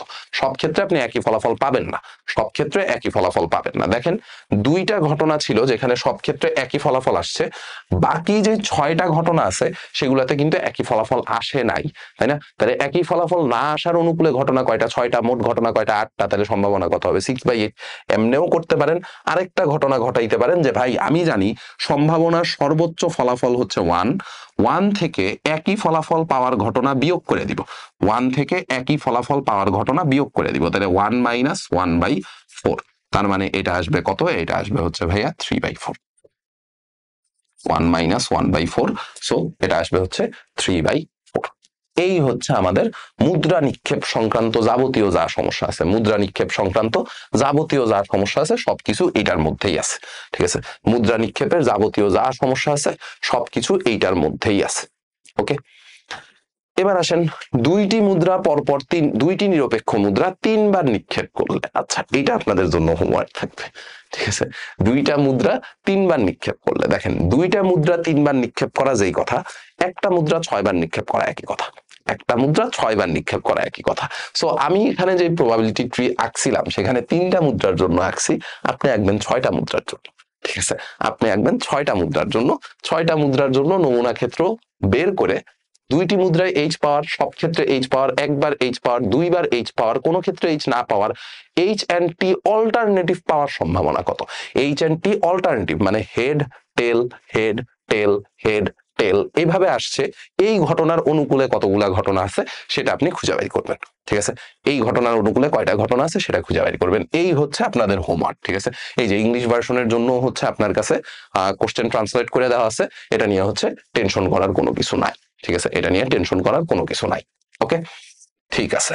তো এইটা আমি আপাতত আর করে দিতেছি না, এইটা হচ্ছে আপনাদের জন্য হোমওয়ার্ক। প্রত্যেক টাইপের একটা করে অঙ্ক আমি হচ্ছে করে দিব, বাকিগুলো আপনাদের হোমওয়ার্ক থাকবে। ঠিক আছে, এবার আসেন টাইপ 2। হেডিং লিখবেন হচ্ছে টাইপ 2। টাইপ 2 হচ্ছে ভাইয়া ছক্কা নিক্ষেপ সংক্রান্ত। ছক্কা নিক্ষেপ সংক্রান্ত। আচ্ছা, একটি ছক্কা একবার নিক্ষেপ করা হলে 4 পাওয়ার সম্ভাবনা, বিজোড় সংখ্যা পাওয়ার সম্ভাবনা, 4 বা 4-এর বেশি পাওয়ার সম্ভাবনা, 5-এর কম পাওয়ার সম্ভাবনা, মৌলিক সংখ্যা পাওয়ার সম্ভাবনা। আচ্ছা, ঘটনাটা একটু কঠিন লাগতে পারে, ঘটনাটা একটু কঠিন লাগতে পারে, কঠিন মনে হবে না। ঠিক আছে, কঠিন মনে হবে না। দেখেন আমি করে দিচ্ছি, এটা আমি করে দিচ্ছি। এই যে ইংলিশ ভার্সনের জন্য সেম কোশ্চেন দেওয়া আছে। ঠিক আছে, সেম কোশ্চেন ইংলিশ ভার্সনের জন্য দেওয়া আছে। তো প্রথমে আসেন, প্রথমে আমরা নমুনা ক্ষেত্রটা ভাইয়া তৈরি করে ফেলাই। প্রথমে তৈরি করি হচ্ছে নমুনা ক্ষেত্র। নমুনা ক্ষেত্র তৈরি করা ছাড়া তো আমি প্রবাবিলিটি কিছুই বলতে পারবো না। ঠিক আছে, নমুনা ক্ষেত্র তৈরি করি। নমুনা ক্ষেত্র কি আসবে? একটা ছক্কা নিক্ষেপের ঘটনায় কি কি ঘটতে পারে? 1 2 3 4 5 6। আপনি যদি একটাই ছক্কা নিক্ষেপ করেন তাহলে এই 6টা ঘটনার বাইরে তো কিছু আসবে না, তাই না? আপনি যদি একটাই ছক্কা নিক্ষেপ করেন তাহলে এই 6টা ঘটনার বাইরে কিছু আসবে না। 1 নম্বরে কি বলছিল? 4 পাওয়ার সম্ভাবনা কত? তো 4 পাওয়ার অনুকূলে ঘটনা আছে কয়টা বলেন তো? 4 পাওয়ার অনুকূলে ঘটনা আছে একটাই। 4 পাইছি, এই ঘটনাটা কয়টা ঘটছে? একটাই। আর মোট ঘটনা কয়টা? মোট ঘটনা হচ্ছে 6টা। তাহলে 4 পাওয়ার সম্ভাবনা কত? 4 পাওয়ার সম্ভাবনা হচ্ছে ভাই 1/6। 4 পাওয়ার সম্ভাবনা হচ্ছে 1/6। এটা হচ্ছে একেবারে বাচ্চাদের প্রশ্ন আর কি। বিজোড় সংখ্যা পাওয়ার সম্ভাবনা কত? What is the probability of getting an odd number? বিজোড়, বিজোড় কে কে আছে দেখেন তো? 1 3 5, এই কয়েকটা হচ্ছে বিজোড় সংখ্যা। তাইলে বিজোড়ের অনুকূলে ঘটনা কয়টা ভাইয়া? 1 3 5। বিজোড়ের অনুকূলে ঘটনা কয়টা? বিজোড় সংখ্যা আছে কয়টা? টোটাল 3টা। বিজোড় সংখ্যা আছে হচ্ছে এখানে 3টা। মোট সংখ্যা কয়টা? 6টা। 3 আর 6 কাটাকাটি করলে সম্ভাবনা কত আসবে ভাইয়া? বিজোড় সংখ্যা পাওয়ার সম্ভাবনা আসবে হচ্ছে হাফ। ঠিক আছে, বিজোড় সংখ্যা পাওয়ার সম্ভাবনা আসবে হচ্ছে হাফ। তারপরে আসেন 4 বা 4-এর বেশি পাওয়ার সম্ভাবনা। 4 পাইলেও সমস্যা নাই, 4-এর বেশি পাইলেও সমস্যা নেই। তাহলে 4 বা 4-এর বেশি কে কে আছে? দেখেন 4 5 6, এই 3টা সংখ্যা আছে 4 বা 4-এর বেশি। 4 পাইলেও ঝামেলা নাই, 4 পাইলেও আপনার কাজ চলবে, বা 4-এর বেশি হইলেও সমস্যা নাই। তাহলে 4 বা 4-এর বেশির অনুকূলে ঘটনা কয়টা আছে? 4 বা 4-এর বেশির অনুকূলে ঘটনা আছে 3টা। 4 বা 4-এর বেশির অনুকূলে ঘটনা আছে 3টা। মোট ঘটনা হচ্ছে 6টা। তাহলে সম্ভাবনা কত হবে ভাইয়া? সম্ভাবনা হবে হচ্ছে হাফ। সম্ভাবনা হবে হচ্ছে হাফ। ঠিক আছে, এরপরে আসেন এরপরে আপনাকে কি বলছিল, তিনটা প্রবলেম গেছে, 4 নাম্বার 5 নাম্বার দুইটা বাকি আছে। 4 নাম্বারে কি বলছে, 5-এর কম পাওয়ার সম্ভাবনা কত, 5-এর কম। তাহলে 5-এর কমে অনুকূল ঘটনা কয়টা আছে বলেন, 5-এর কমে 1 2 3 4, এই 4টা ঘটনা হচ্ছে 5-এর কমের অনুকূল ঘটনা। 5-এর কমের অনুকূল ঘটনা কয়টা, 5-এর কমের অনুকূল ঘটনা হচ্ছে 4টা। 5-এর কমের অনুকূল ঘটনা হচ্ছে 4টা, মোট ঘটনা হচ্ছে 6টা। সো কাটাকাটি করলে সম্ভাবনা কত আসবে, সম্ভাবনা আসবে হচ্ছে ভাইয়া 2/3, সম্ভাবনা আসবে হচ্ছে 2/3। আচ্ছা, সহজ প্রশ্ন। ঠিক আছে, এগুলো হচ্ছে ধরেন যে আপনি যদি আমার ক্লাস করে এই সম্ভাবনা না পারেন, তাহলে আর আসলে মানে সম্ভাবনা পারা লাগবে না। ঠিক আছে, আপনার পাশ করার সম্ভাবনা 0, এটা একেবারে মানে নিশ্চিত ঘটনা আর কি। ঠিক আছে, ফেল করার সম্ভাবনা 1, এটা হচ্ছে নিশ্চিত ঘটনা। ঠিক আছে, আচ্ছা, আর পাশ করার সম্ভাবনা হচ্ছে 0। এবার আসেন মৌলিক সংখ্যা পাওয়ার সম্ভাবনা কত, এটা একটু ক্রিটিক্যাল মনে হতে পারে। মৌলিক সংখ্যা কারা কারা দেখেন, এক কি ভাই মৌলিক সংখ্যা, এক একমাত্র বিজোড় সংখ্যা যে মৌলিক না, এক একমাত্র বিজোড় সংখ্যা যে মৌলিক না, এক একমাত্র বিজোড় সংখ্যা যে মৌলিক না। 2 হচ্ছে একমাত্র জোড় সংখ্যা যে মৌলিক, 2 একমাত্র জোড় সংখ্যা যে মৌলিক, এক একমাত্র বিজোড় সংখ্যা যে মৌলিক না। ঠিক আছে, তো এই প্রশ্নটা এমসিকিউতে প্রায় সময়ই আসে। আপনাদের সিলেবাসে যদিও বাস্তব সংখ্যা চ্যাপ্টারটা নাই, বাস্তব সংখ্যা থাকলে এই এমসিকিউটা আপনারা পাইতেনই। সেটা হচ্ছে যে সবচেয়ে ছোট মৌলিক সংখ্যা কত, সবচেয়ে ছোট মৌলিক সংখ্যা কত, সবচেয়ে ছোট মৌলিক সংখ্যা কত হবে, সবচেয়ে ছোট মৌলিক সংখ্যা হবে ভাইয়া 2, সবচেয়ে ছোট মৌলিক সংখ্যা হবে হচ্ছে 2। ঠিক আছে, এটা অনেক সময় অনেক পোলাপান ভুল করে দিয়ে আসে, সবচেয়ে ছোট মৌলিক সংখ্যা 1 দাগায় দিয়ে আসে, সবচেয়ে ছোট মৌলিক সংখ্যা কিন্তু ভাইয়া 2। ঠিক আছে, তাহলে মৌলিক সংখ্যা কারা কারা আছে একটু মার্ক করেন তো। 2 একটা মৌলিক সংখ্যা, 3 একটা মৌলিক সংখ্যা, 5 একটা মৌলিক সংখ্যা। 2 3 5 এই তিনটা হচ্ছে মৌলিক সংখ্যা, 2 3 5 এই তিনটা হচ্ছে মৌলিক সংখ্যা। তাহলে অনুকূল ঘটনা কত, অনুকূল ঘটনা হচ্ছে ভাইয়া 3, অনুকূল ঘটনা কত, অনুকূল ঘটনা হচ্ছে 3। আর মোট ঘটনা কত, মোট ঘটনা হচ্ছে 6। তাহলে 3/6 করলে কত আসবে, 3/6 করলে আসবে হচ্ছে ভাইয়া হাফ। ঠিক আছে, তাহলে একটা ছক্কা নিক্ষেপ দিয়ে যদি প্রবলেম আসে, একটা ছক্কা নিক্ষেপ দিয়ে এই কয়েকটা প্রবলেম পারলে আপনি বাকিগুলা পারবেন। একটা ছক্কা নিক্ষেপ দিয়ে এই কয়েকটা প্রবলেম পারলে আপনি বাকি প্রবলেম গুলাও পারবেন। ওকে, ডান। এবার আসেন, এবার আসেন আমরা একটু ঘটনাটা পেঁচাবো। 2টা ছক্কা একত্রে নিক্ষেপ করবো। ঠিক আছে, 2টা ছক্কা একত্রে নিক্ষেপ করব, ভালো কথা। আমি কিন্তু এখানে আপনাদের বই অনুযায়ী প্রবলেমগুলো সলভ করাইতেছি না, বইয়ের প্রবলেমগুলোই করাইতেছি, বাট সবকিছু মিলাই ঝিলাই করাইতেছি, একেবারে সবকিছু একসাথে গুছাই নিয়ে করাইতেছি। ঠিক আছে, 2টি ছক্কা একত্রে নিক্ষেপ করলে সংখ্যাদ্বয় একই হওয়ার সম্ভাবনা কত, ভিন্ন হওয়ার সম্ভাবনা কত, যোগফল 7 হওয়ার সম্ভাবনা কত, প্রথম ছক্কা পি দ্বিতীয় ছক্কা কিউ দ্বারা প্রকাশ করলে এত পাওয়ার সম্ভাবনা কত, উভয় ক্ষেত্রে জোড় সংখ্যা পাওয়ার সম্ভাবনা কত। তো প্রথমে আসেন, এইটার জন্য ভাইয়া আমরা যে প্রবাবিলিটি ট্রি আঁকবো, প্রবাবিলিটি ট্রি আঁকতে গেলে জিনিসটা একটু ঝামেলা হয়ে যায় বা জিনিসটা একটু বড় হয়ে যায়। আমি আপনাকে যেভাবে করে দিচ্ছি সেইটা দেখেন বুঝেন কিনা। আমরা এখানে যেই কাজটা করতেছি সেটা হচ্ছে একটা টেবিল বানাবো, একটা টেবিল বানাবো। ঠিক আছে, টেবিলটা দেখতে কিরকম হবে ভাই, এই যে টেবিলটা দেখতে হবে হচ্ছে এরকম, এক, এটা 1, তারপরে হচ্ছে 2, তারপরে হচ্ছে 3, তারপরে হচ্ছে 4, তারপরে হচ্ছে 5, আর লাস্টে আছে হচ্ছে 6।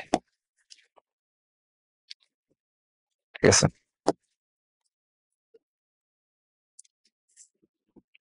লাস্টে আছে হচ্ছে 6। সিমিলারলি এই বরাবর 7 কলামের টেবিল বানান, মানে রো থাকবে 7টা, কলাম থাকবে 7টা।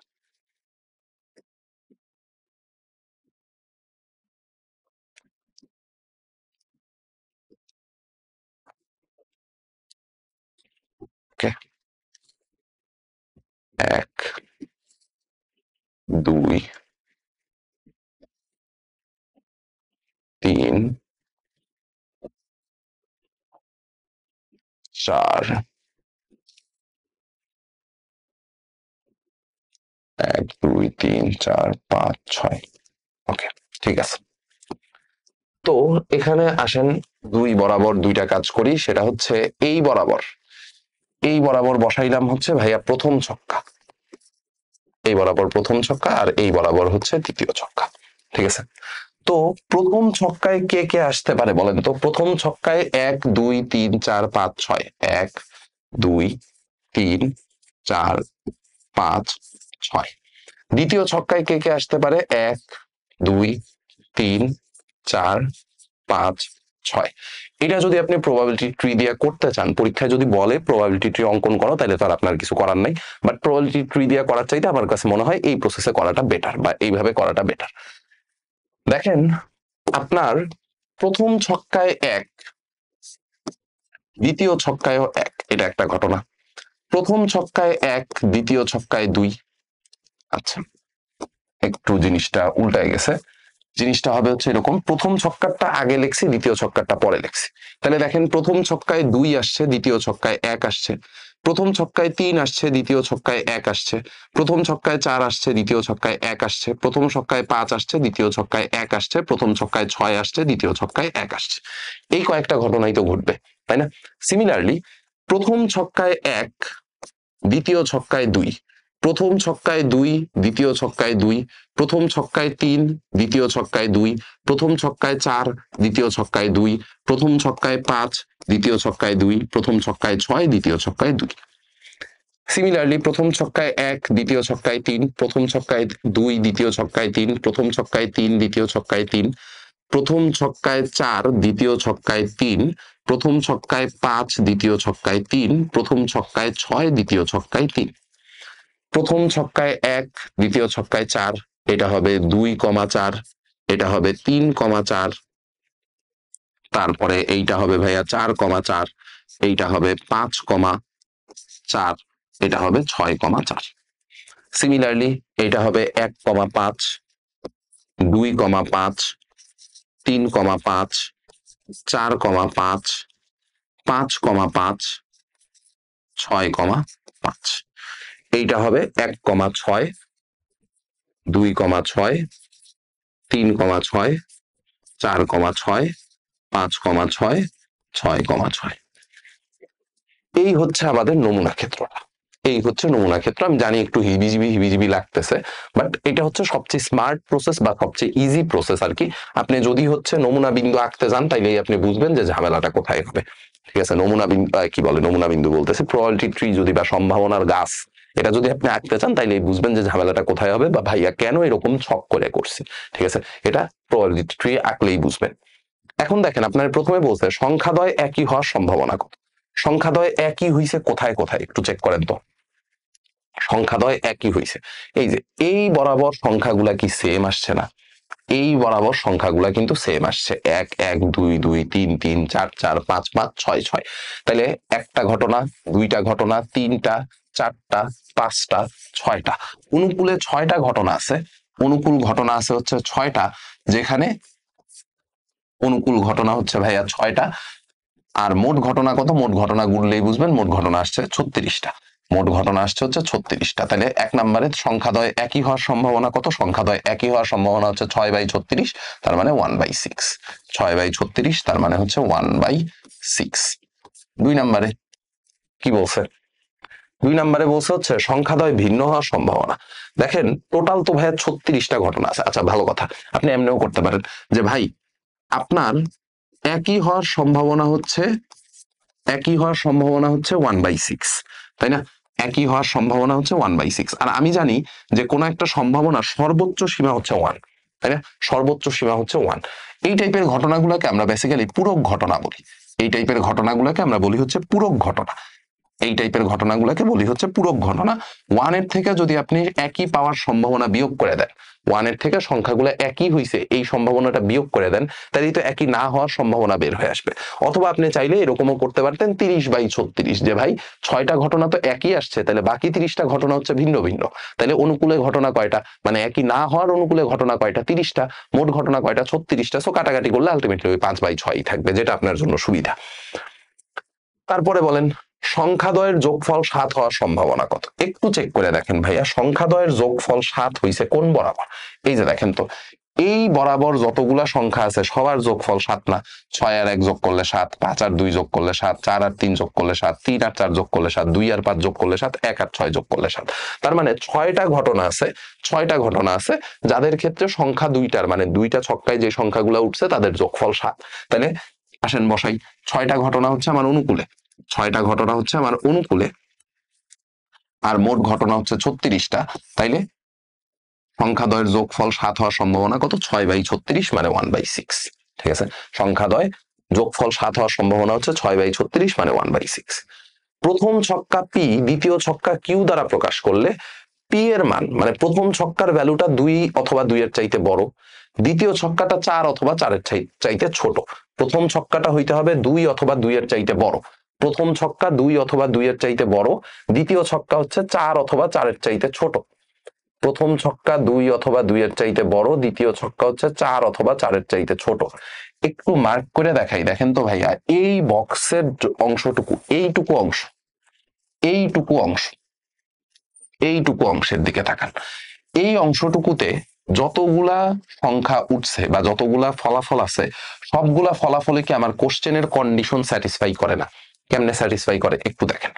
প্রথম ছক্কায় 2 উঠছে, দ্বিতীয় ছক্কায় 1 উঠছে। প্রথম ছক্কায় 2 উঠা তো জায়েজ আছে, তাই না? প্রথম ছক্কা 2 অথবা 2 এর চাইতে বড় হইতে পারবে, দ্বিতীয় ছক্কা হইতে হবে 4 অথবা 4 এর চাইতে ছোট। 2 অথবা 2 এর চাইতে বড়, 4 অথবা 4 এর চাইতে ছোট। তো এই পোর্শনটুকু আমি আলাদা করে বক্স করে দিই। এই যে এতটুকু অংশ, এতটুকু অংশ হচ্ছে আমার এইটার জন্য অনুকূল ফলাফল, এতটুকু অংশ হচ্ছে আমার এটার অনুকূল ফলাফল। ঠিক আছে, এতটুকু অংশ হচ্ছে আমার এটার অনুকূল ফলাফল। আচ্ছা, এটার লাইন থিকনেস হচ্ছে একটু বাড়াই দিই। ওকে, এতটুকু অংশ হচ্ছে আমার 4 নাম্বারের জন্য অনুকূল ফলাফল। দেখেন, প্রথম ছক্কার পিঠ 2 এর চাইতে বড়, দ্বিতীয় ছক্কার পিঠ 4 এর চাইতে ছোট। প্রথম ছক্কাটা 2 এর চাইতে বড়, দ্বিতীয় ছক্কার পিঠ হচ্ছে 4 এর চাইতে ছোট। তাইলে আসেন বসাই। দেখেন এখানে মোট ঘটনা কয়টা আছে? 1 2 3 4 5, 1 2 3 4 5, 5টা 10টা 15টা 20টা, 20টা ঘটনা আছে। 20টা ঘটনা আছে যেখানে হচ্ছে ভাইয়া প্রথম ছক্কার পিঠ 2 এর চাইতে বড়, দ্বিতীয় ছক্কার পিঠ 4 এর চাইতে ছোট। 20টা হচ্ছে অনুকূল, 36টা হচ্ছে মোট। তাইলে দেখেন কত দিয়ে কাটা যায়? 4 দিয়ে কাটা যায় গেছে। 4 দিয়ে যদি কাটেন, 4 দিয়ে কাটলে উপরে থাকবে 4 5 20, নিচে থাকবে 4 9 36। তাহলে অ্যান্সার আসবে হচ্ছে 5/9। ঠিক আছে, অ্যান্সার আসবে হচ্ছে 5/9। ওকে, ডান। উভয় ক্ষেত্রে জোড় সংখ্যা পাওয়ার সম্ভাবনা, উভয় ক্ষেত্রে জোড় মানে দুইটা ছক্কাতেই জোড় সংখ্যা উঠছে। আচ্ছা, আমি এটা আপাতত মুছাতে, এটা আপাতত লাগবে না। দুইটা ছক্কাতেই জোড় সংখ্যা উঠছে, এরকম ঘটনা দেখেন তো কোথায় কোথায় ঘটছে? দুইটা ছক্কাতেই জোড় সংখ্যা উঠছে। যেমন ধরেন এইটা একটা 2,2, 4,2, 6,2। এই 3টা ঘটনা আছে যেখানে হচ্ছে উভয় ছক্কাতেই জোড় সংখ্যা উঠছে। সিমিলারলি 2 4, 4 4, 6 4, টোটাল 6টা ঘটনা পাইলাম। 2 6, 4 6, 6 6, টোটাল ঘটনা কয়টা পাইতেছি? টোটাল ঘটনা পাইতেছি ভাইয়া 9টা। টোটাল ঘটনা পাইতেছি হচ্ছে 9টা। টোটাল ঘটনা পাইতেছি হচ্ছে 9টা। আর মোট ঘটনা কত? মোট ঘটনা হচ্ছে 36টা। টোটাল ঘটনা, অনুকূল ঘটনা 9টা, মোট ঘটনা হচ্ছে 36টা। তাহলে সম্ভাবনা কত আসবে? 4 নং 36, তাই না? 4 নং 36, তার মানে 1/4। শেষ। ঠিক আছে, দেখেন অঙ্কগুলা কত সোজা, অঙ্কগুলা কত সোজা। আসলে আপনাদের টিচাররা আসলে আপনাদের যখন পড়ানোর সময় একটু সিকোয়েন্সটা মেনটেন করলেই আপনার কাছে চ্যাপ্টারটা সহজ লাগতো। আপনি পড়ার সময় হচ্ছে উল্টাপাল্টা বইয়ের সিকোয়েন্স অনুযায়ী পড়ছেন বা অঙ্কগুলা হচ্ছে র্যান্ডমলি সলভ করছেন, যার কারণে আপনার কাছে জিনিসপত্রগুলা কঠিন মনে হইতে পারে। ঠিক আছে, জিনিসপত্রগুলা কঠিন মনে হইতে পারে, বাট জিনিসপত্রগুলো আসলে সোজা। ঠিক আছে, ডান। এবার আসেন ছক্কা এবং মুদ্রা একত্রে, ছক্কা এবং মুদ্রা একত্রে। একটি সুষম নিরপেক্ষ ছক্কা এবং 2টি মুদ্রা একত্রে একবার নিক্ষেপ করা হলো। ছক্কায় বিজোড় সংখ্যা এবং মুদ্রায় একই পিঠ পাওয়ার সম্ভাবনা কত? ছক্কায় বিজোড়, মুদ্রায় একই পিঠ। ছক্কায় মৌলিক সংখ্যা এবং মুদ্রায় বিপরীত পিঠ পাওয়ার সম্ভাবনা কত? আচ্ছা, ভালো কথা। তো এইটা হচ্ছে কেমনে কি সলভ করব, এটার জন্য আগে প্রবাবিলিটি ট্রি আঁকবো। ঠিক আছে, এইটার জন্য আগে প্রবাবিলিটি ট্রি আঁকবো, প্রবাবিলিটি ট্রি আইকা তারপরে হচ্ছে সলভ করব।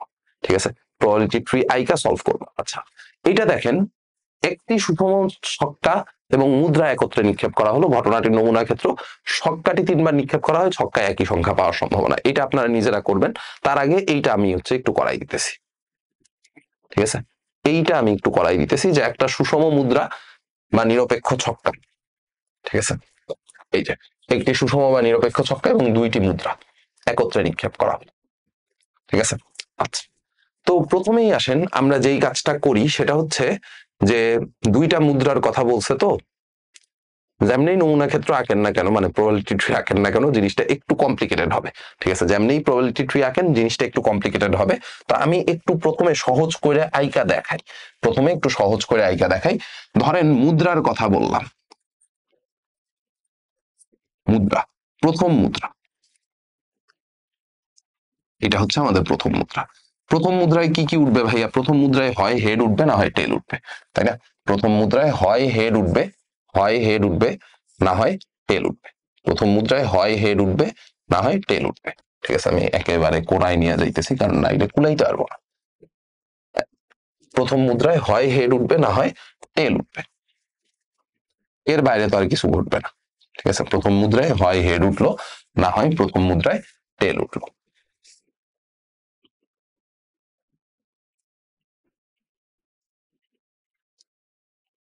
ঠিক আছে,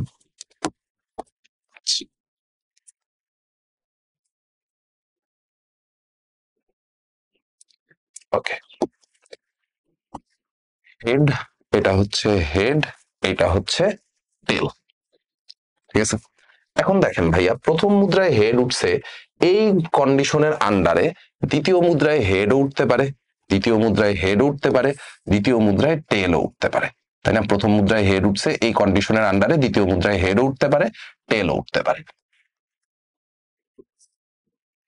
দ্বিতীয় মুদ্রা, এই দ্বিতীয় মুদ্রায় হয় হেড উঠবে না হয় দ্বিতীয় মুদ্রায় টেল উঠবে। ঠিক আছে, আবার সেম ঘটনা তো এইটার ক্ষেত্রেও বলা যায়, তাই না? সেম ঘটনা এইটার ক্ষেত্রেও বলা যায়, সেম ঘটনা এইটার ক্ষেত্রেও বলা যায়। আচ্ছা, এটাকে আমরা আরেকটু চাপাই নিয়ে আসি।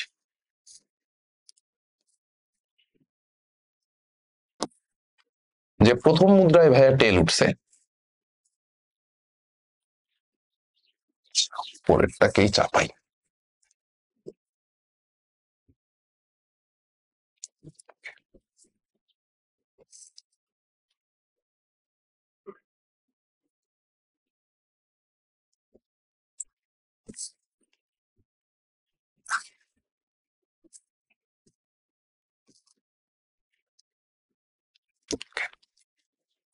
আচ্ছা, এখন দেখেন,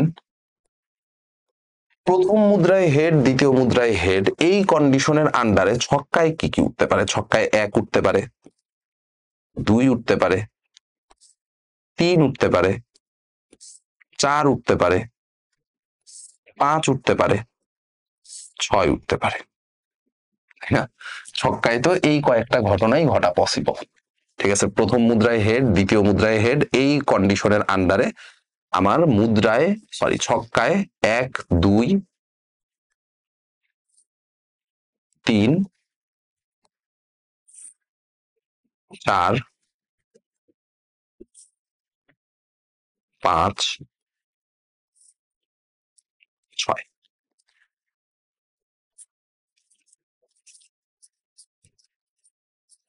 ওকে, এই সেম ঘটনাটাই, কি ভাই এখানে রিপিট করবে না? এই সেম ঘটনাটাই এখানে তো রিপিট করবে, যে ভাই প্রথম মুদ্রায় হেড দ্বিতীয় মুদ্রায় টেল, এই কন্ডিশনের আন্ডারে ছক্কায় আবার এতগুলা ঘটনা ঘটতে পারে। সিমিলারলি প্রথম মুদ্রায় টেল দ্বিতীয় মুদ্রায় হেড, এই কন্ডিশনের আন্ডারে ছক্কায় এতগুলা ঘটনা ঘটতে পারে।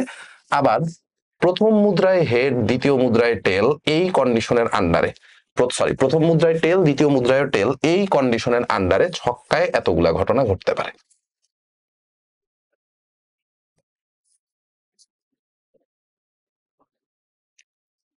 ঠিক আছে, আমি এখানে আঁকার পরেও আমার আসলে অবস্থা এরকম হয়ে গেছে। আমি বুঝতেছি যে আপনাদের খাতায় আসলে এটার দিকে তাকানো যাবে না। ঠিক আছে, এখানে আপনাদের খাতার দিকে আসলে তাকানো যাবে না।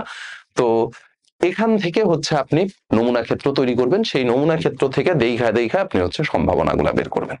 এখান থেকে নমুনা ক্ষেত্র তৈরি করবেন, নমুনা ক্ষেত্র দেখা সম্ভাবনাগুলা বের করবেন। ঠিক আছে, আমি জানি যে জিনিসটা একটু দেখতে কমপ্লিকেটেড লাগতেছে, বাট দেখেন ভাই আমরা কিন্তু বুঝা করছি। ঠিক আছে, এখানে কিন্তু কোনো কিছু মুখস্থ করি নাই বা এরকম কোনো কিছু করি নাই যে আমরা হচ্ছে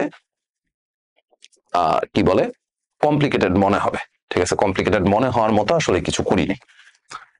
ওকে, সো পরেরটা হচ্ছে নিজেরা করে নিবেন। এই যে একটি সুষম নিরপেক্ষ ছক্কা এবং মুদ্রা একত্রে নিক্ষেপ করা হলো। প্রথমেই আপনারা বলছে ঘটনাটির নমুনা ক্ষেত্র তৈরি করো। সো নমুনা ক্ষেত্র তৈরি করতে গেলে প্রবাবিলিটি ট্রি আঁকাই লাগবে।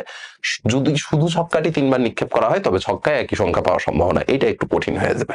ছক্কাটি 3বার নিক্ষেপ করা আমি জানি এটা একটু কঠিন হয়ে যাবে, কারণ ছক্কা যদি 2বার নিক্ষেপ করা হয় তাহলে আমরা না হয় বক্স করে করে ফেলাইতে পারি, ঠিক আছে, ওখানে প্রবাবিলিটি ট্রি না আঁকলেও হয়। বাট ছক্কা যদি 3বার নিক্ষেপ করতে বলে তাহলে ভাই প্রথম ছক্কার থেকে 6টা, ওই প্রথম ছক্কায় 1 উঠছে এই ঘটনার আন্ডারে, দ্বিতীয় ছক্কায় আবার 6টা, দ্বিতীয় ছক্কায় 1 উঠছে এই ঘটনার আন্ডারে আবার 6টা। তার মানে টোটাল নমুনা ক্ষেত্র আসবে 6⁻3। টোটাল নমুনা ক্ষেত্র আসবে 6⁻3। আমার কাছে এখন আপাতত ক্যালকুলেটর নাই, ফোন দেখে হচ্ছে বাইর করতে হবে। 6⁻3 আসবে। তো মোট ঘটনা 6⁻3 হচ্ছে মোট ঘটনা। সো এটা একটু কমপ্লিকেটেড হবে, বাট ট্রাই করলে পারবেন। একটু কমপ্লিকেটেড হবে, বাট ট্রাই করলে পারবেন। ওকে, আচ্ছা এবার আসেন, এবার আমরা পড়বো হচ্ছে সংখ্যা সংক্রান্ত সম্ভাবনা। টাইপ 4, এটা হচ্ছে সংখ্যা সংক্রান্ত সম্ভাবনা। সংখ্যা সংক্রান্ত সম্ভাবনা। দেখেন 10 থেকে 40 পর্যন্ত একটি সংখ্যা নিলে সংখ্যাটি 2 এর গুণিতক হওয়ার সম্ভাবনা, 3 এর গুণিতক হওয়ার সম্ভাবনা, 5 এর গুণিতক হওয়ার সম্ভাবনা, মৌলিক হওয়ার সম্ভাবনা, 3 অথবা 5 এর গুণিতক হওয়ার সম্ভাবনা। এখানে এই কথাটা একটু ইম্পর্টেন্ট, অথবা।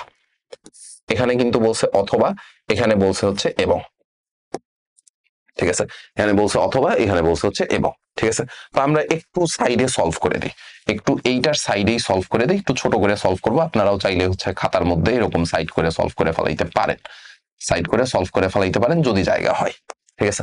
প্রথমেই আসেন নমুনা ক্ষেত্রটা আইকা ফেলাই, প্রথমেই নমুনা ক্ষেত্রটা আইকা ফেলাই, মানে নমুনা ক্ষেত্রটা লেখা ফেলাই। নমুনা ক্ষেত্র কি হবে ভাইয়া? 10 থেকে 40, তাই না? 10 থেকে 40 পর্যন্ত, তাহলে 10, 11, 12, 13, 14, 15, 16, 17, 18, 19, 20, 21, 22, 23, 24, 25, 26, 27, 28, 29, 30, 31, 32, 33, 34, 35, 36, 37, 38, 39, 40। 10 থেকে 40 পর্যন্ত সংখ্যাগুলোর নমুনা ক্ষেত্র হচ্ছে ভাইয়া এইটা, ঠিক আছে। সংখ্যাগুলোর নমুনা ক্ষেত্র হচ্ছে এইটা। এই নমুনা ক্ষেত্র দেখা দেখা এখন হচ্ছে আমার জিনিসপত্রগুলা বসাইতে হবে, ঠিক আছে। এই নমুনা ক্ষেত্র দেখা দেখা আমার হচ্ছে জিনিসপত্রগুলা বসাইতে হবে, যে কোন জায়গায় কি বসাবো, ঠিক আছে, কোন জায়গায় কি বসাবো এটা নমুনা ক্ষেত্র দেখা দেখা আমার বসাইতে হবে, ঠিক আছে। আচ্ছা, তো আসেন একটা একটা করে করি। একটু গোনা দিবেন, একটু আমার সাথে সাথে গোনা দিবেন। সেটা হচ্ছে যে ভাই এখানে টোটাল সংখ্যা আছে হচ্ছে 31টা, টোটাল সংখ্যা আছে হচ্ছে 31টা। আমরা একটা একটা করে সলভ করব। টোটাল সংখ্যা আছে হচ্ছে 31টা, একটা একটা করে সলভ করব। প্রথমেই আসেন, প্রথমেই যেটা বাইর করতে বলছে 2 এর গুণিতক। 2 এর গুণিতক মানে হচ্ছে জোড় সংখ্যা, 2 এর গুণিতক মানে হচ্ছে জোড় সংখ্যা। তো এখানে টোটাল জোড় সংখ্যা আছে ভাই 16টা, এখানে টোটাল জোড় সংখ্যা আছে হচ্ছে 16টা, ঠিক আছে। টোটাল জোড় সংখ্যা আছে হচ্ছে 16টা, আর মোট সংখ্যা আছে হচ্ছে 31টা, মোট সংখ্যা আছে হচ্ছে 31টা। এটা একটু গুণে নিবেন, ঠিক আছে। তাহলে সম্ভাবনা কত হবে? সম্ভাবনা হবে 16/31, সম্ভাবনা হবে হচ্ছে 16/31। 2 নম্বরে বলছে 3 এর গুণিতক। 3 এর গুণিতক একটু গোনা দিবেন। 3 এর গুণিতক আছে হচ্ছে 10টা, 3 এর গুণিতক আছে হচ্ছে 10টা, আর মোট ঘটনা আছে হচ্ছে 31টা, ঠিক আছে। তারপরে সংখ্যাটি 5 এর গুণিতক। 5 এর গুণিতক আছে ভাইয়া 7টা, 5 এর গুণিতক আছে হচ্ছে 7টা, একটু গুনে গুনে লিখবেন, আমি আর গুনতেছি না আপাতত। 5 এর গুণিতক আছে হচ্ছে 7টা, মোট সংখ্যা আছে হচ্ছে 31টা। 5 এর গুণিতক আছে 7টা, মোট সংখ্যা আছে হচ্ছে 31টা। 5 এর গুণিতক মানে কি? 5 দিয়া মাল্টিপ্লাই হয়, 5 দিয়া মাল্টিপ্লাই হয়, ঠিক আছে। আচ্ছা, তারপরে 4 নাম্বার, সংখ্যাটি মৌলিক হওয়ার সম্ভাবনা কত? মৌলিক সংখ্যা গোনা দেন। মৌলিক সংখ্যা আছে হচ্ছে ভাই 8টা, মৌলিক সংখ্যা আছে হচ্ছে 8টা, তাহলে সম্ভাবনা কত হবে? সম্ভাবনা হবে হচ্ছে 8/31। মৌলিক সংখ্যা আছে 8টা, সম্ভাবনা হবে হচ্ছে 8/31। 5 নম্বরে বলছে সংখ্যাটি 3 অথবা 5 এর গুণিতক। 3 অথবা 5-এর গুণিতক। 3 অথবা 5-এর গুণিতক ভাইয়া মানে হচ্ছে 3-এরও গুণিতক হইতে হবে অথবা 5-এর গুণিতকও হইতে হবে। ঠিক আছে, 3 অথবা 5-এর গুণিতক। 3 অথবা 5-এর গুণিতক কে আছে? 3 অথবা 5-এর গুণিতক আছে হচ্ছে 15 আর 30। 3 অথবা 5-এর গুণিতক আছে হচ্ছে 15 আর 30। এই যে 15 আর হচ্ছে 30, এই দুইটা সংখ্যা আছে 3 অথবা 5-এর গুণিতক। তাহলে 3 অথবা 5-এর গুণিতক এই কন্ডিশনের আন্ডারে অনুকূল ফলাফল হচ্ছে ভাইয়া দুইটা। 3 অথবা 5-এর গুণিতক এই কন্ডিশনের আন্ডারে অনুকূল ফলাফল হচ্ছে দুইটা, মোট ঘটনা হচ্ছে 31টা। তাহলে সম্ভাবনা কত হবে? সম্ভাবনা হবে 2/31। সম্ভাবনা হবে হচ্ছে 2/31। ওকে, ঠিক আছে। এরপরে আসেন 5 নাম্বার গেল। 6 নাম্বার, সংখ্যাটি 3 এবং 5-এর গুণিতক। সংখ্যাটি 3 এবং 5-এর গুণিতক। 3 এবং 5-এর গুণিতক কত কত আছে ভাই? 3 এবং 5-এর গুণিতক আছে হচ্ছে, সরি আমি একটু ভুল লিখছি, 3 এবং 5-এর গুণিতক হচ্ছে 15। ঠিক আছে, এটা একটু ভুল হইছে, যে 6 নাম্বারটার অ্যান্সার আমি হচ্ছে এখানে বসায় ফেলাইছিলাম, সরি।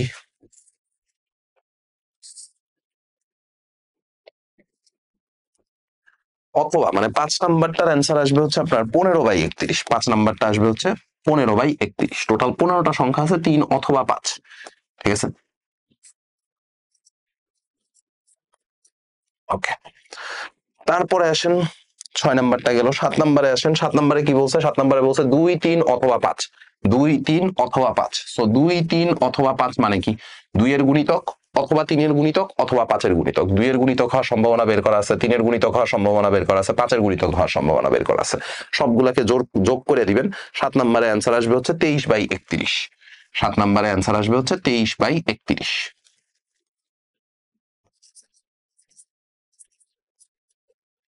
ঠিক আছে, 8 নাম্বারে কত হবে? 8 নাম্বারে কি বলছিল? সংখ্যাটি 2, 3 এবং 5-এর গুণিতক। 2 এর গুণিতক হইতে হবে, 3 এর গুণিতক হইতে হবে, 5-এর গুণিতক হইতে হবে। 2, 3, 5 তিনটারই একসাথে গুণিতক এরকম একটা সংখ্যাই আছে, সেটা হচ্ছে 30। 2, 3, 5 তিনটার একসাথে গুণিতক একটা সংখ্যাই আছে 30। তার মানে এইটা সম্ভাবনা হবে ভাই 1/31। সম্ভাবনা হবে হচ্ছে 1/31। 9 নম্বরে বলছে সংখ্যাটি পূর্ণবর্গ হওয়ার সম্ভাবনা কত? এখানে পূর্ণবর্গ সংখ্যা গোনা দেন। পূর্ণবর্গ সংখ্যা পাবেন হচ্ছে 3টা। পূর্ণবর্গ সংখ্যা পাবেন হচ্ছে 3টা, তাহলে সম্ভাবনা হবে কত? সম্ভাবনা হবে 3/31। পূর্ণবর্গ সংখ্যা পাবেন 3টা, সো সম্ভাবনা হবে 3/31। এন্ড ফাইনালি হচ্ছে পূর্ণ ঘন। পূর্ণ ঘন সংখ্যা কয়টা আছে ভাই? পূর্ণ ঘন সংখ্যা একটাই আছে, তাহলে সম্ভাবনা হবে কত? সম্ভাবনা হবে হচ্ছে 1/31। সম্ভাবনা হবে হচ্ছে 1/31। এই হচ্ছে আমাদের সংখ্যা সংক্রান্ত সম্ভাবনার টোটাল ঘটনা। ঠিক আছে, সংখ্যা সংক্রান্ত সম্ভাবনার টোটাল ঘটনা হচ্ছে এইটা। হ্যাঁ, সংখ্যা সংক্রান্ত সম্ভাবনা টোটাল ঘটনা হচ্ছে এই কয়েকটা। এখানে ইংলিশ ভার্সন গুলাও দেওয়া আছে, আপনারা সেম জিনিসপাতিগুলো একটু জাস্ট মিলাই নিবেন। ঠিক আছে, সেম জিনিসপত্রগুলো জাস্ট একটু মিলাই নিবেন। ওকে, ঠিক আছে। এবার আসেন 11 থেকে 42 পর্যন্ত। এটা নিজেরাই পারবেন। 11 থেকে 42 পর্যন্ত সংখ্যাযুক্ত কুপন টিকিট প্রথম পুরস্কারের জন্য তোলা হলো। টিকিটটি 2 এবং 5-এর গুণিতক হওয়ার সম্ভাবনা কত? টিকিটটি 2 এবং 5-এর গুণিতক হওয়ার সম্ভাবনা কত? আগের অঙ্ক আর এই অঙ্কের মধ্যে কিন্তু আসলে কোনো পার্থক্য নাই। বেসিক্যালি অঙ্কটা সেম। আপনি কি করবেন? 11 থেকে 42 পর্যন্ত টোটাল হচ্ছে নমুনা ক্ষেত্রটা তুলবেন। ঠিক আছে, টোটাল নমুনা ক্ষেত্রটা তুলবেন। টোটাল নমুনা ক্ষেত্র তুললে দেখবেন যে টোটাল সংখ্যা আসবে হচ্ছে 32টা। টোটাল সংখ্যা আসবে হচ্ছে কয়টা? টোটাল সংখ্যা আসবে ভাই 32টা। টোটাল সংখ্যা আসবে 32টা। ঠিক আছে, 2 এবং 5-এর গুণিতক মানে একই সাথে 2 এর গুণিতক, একই সাথে 5-এর গুণিতক। 2 এবং 5 মানে দুইটা ঘটনা একসাথে স্যাটিসফাই করাইতে হবে। ঠিক আছে, দুইটা ঘটনা একসাথে স্যাটিসফাই করাইতে হবে। Multiple of 2 and 5। ঠিক আছে, এখানে এই এন্ড কথাটা ইম্পর্টেন্ট অনেক বেশি। দুইটা ঘটনা একসাথে স্যাটিসফাই করাইতে হবে। সো দুইটা ঘটনা একসাথে স্যাটিসফাই করায় এরকম সংখ্যা আছে টোটাল 3টা। এরকম সংখ্যা আছে 3টা। সো অ্যান্সার কত হবে ভাইয়া? অ্যান্সার হবে হচ্ছে 3/32। অ্যান্সার হবে হচ্ছে 3/32। ওকে, ঠিক আছে, এটা একটু চেক করে নেবেন। সিমিলারলি আনিকা 1 থেকে 20 পর্যন্ত কতগুলো টিকিটের মধ্যে 3 দ্বারা বিভাজ্য অথবা মৌলিক সংখ্যাযুক্ত টিকিটগুলো ক্রয় করে নিল? আলিকার প্রথম পুরস্কার পাওয়ার সম্ভাবনা। এখানে দেখেন অথবা কথাটা বলছে, 3 দ্বারা বিভাজ্য অথবা মৌলিক সংখ্যাযুক্ত। ঠিক আছে, অথবা, বা এখানে অর প্রাইম নাম্বারস, অথবা কথা বলা থাকলে দুইটা সম্ভাবনা যোগ করতে হয়, ঠিক আছে, অথবা বলা থাকলে দুইটা সম্ভাবনা যোগ করতে হয়। তাহলে এইটার অ্যান্সার আসবে হচ্ছে ভাই 13/20, এটার অ্যান্সার আসবে হচ্ছে 13/20,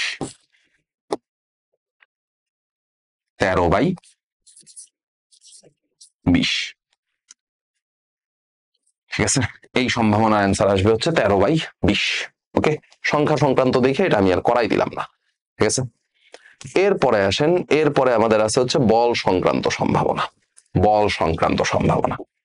তো বল সংক্রান্ত সম্ভাবনা এটা হচ্ছে আমাদের টাইপ 5, বল রিলেটেড প্রবাবিলিটি। একটি থলেতে 4টি লাল, একটি থলেতে 4টি লাল,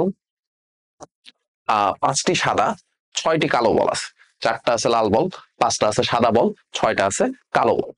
একটি বল উত্তোলন করলে বলটি লাল হওয়ার সম্ভাবনা কত, 2টি বল উত্তোলন করলে বলটি সাদা হওয়ার সম্ভাবনা কত। তো এইগুলা তো ভাই সোজা প্রশ্ন, ঠিক আছে, এইগুলা হচ্ছে খুবই সোজা প্রশ্ন। আল্লাহর দুনিয়ার সবচেয়ে সস্তা প্রশ্নগুলোর মধ্যে এগুলো একটা, ঠিক আছে, আল্লাহর দুনিয়ার সবচেয়ে সস্তা প্রশ্নগুলোর মধ্যে এগুলা হচ্ছে একটা। তো আসেন আমরা হচ্ছে একটা একটা করে করে ফেলাই। এর মধ্যে 2 নাম্বার আর 3 নাম্বার এই দুইটা প্রবলেম হচ্ছে মার্ক করবেন আলাদা করে। 2 আর হচ্ছে 3, এই দুইটা প্রবলেম হচ্ছে ইম্পর্টেন্ট। 2টি বল উত্তোলন করলে বলটি সাদা, 2টি বল উত্তোলন করলে বলগুলো একই রঙের হওয়ার সম্ভাবনা, ঠিক আছে। এই দুইটা প্রবলেম হচ্ছে ইম্পর্টেন্ট, বাকিগুলোও ইম্পর্টেন্ট। মানে এই বল সংক্রান্ত সম্ভাবনাটাই হচ্ছে পরীক্ষায় সবচেয়ে বেশি আসে, বল সংক্রান্ত সম্ভাবনা এটাই পরীক্ষায় সবচেয়ে বেশি আসে, ঠিক আছে। তো একটি থলিতে 4টি লাল, 5টি সাদা, 6টি কালো বল আছে। একটি বল উত্তোলন করলে বলটি লাল হওয়ার সম্ভাবনা কত। তো আসেন এটা করে ফেলাই। একটা বল যদি আপনি উত্তোলন করেন তাহলে বলটা লাল হওয়ার সম্ভাবনা কত। দেখেন লাল হওয়ার অনুকূলে বল আছে কয়টা বলেন, লাল হওয়ার অনুকূলে, লাল হওয়ার অনুকূলে বল আছে কয়টা। এই যে উদ্দীপকে দেখেন বল লাল হওয়ার অনুকূলে বল আছে হচ্ছে 4টা, আর মোট বল আছে কয়টা, 4টা বল আছে অনুকূলে। আর মোট বল আছে কয়টা ভাইয়া, মোট বল আছে হচ্ছে 15টা, মোট বল আছে হচ্ছে 15টা।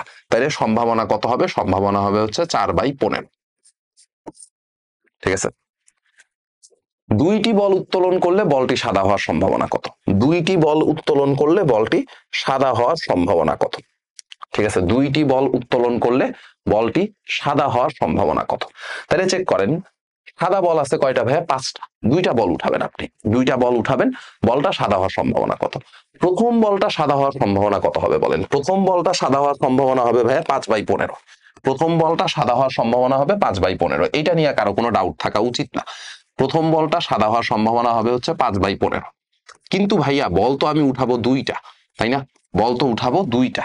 প্রথম বলটা সাদা হওয়ার সম্ভাবনা হচ্ছে 5/15, দ্বিতীয় বলটার জন্য সাদা বল কি আর 5টা আছে, সাদা বলও কিন্তু একটা কমছে, মোট বলও কিন্তু একটা কমছে, সাদা বলও একটা কমছে, মোট বলও একটা কমছে। আপনি চিন্তা করে দেখেন যে থলেতে প্রথমে বল ছিল 5টা, ওখান থেকে একটা সাদা বল আপনি উঠায় ফেলাইছেন, তাহলে সাদা বলের সংখ্যা কিন্তু এক কমে গেছে, সাদা বল এখন হয়ে গেছে 4টা।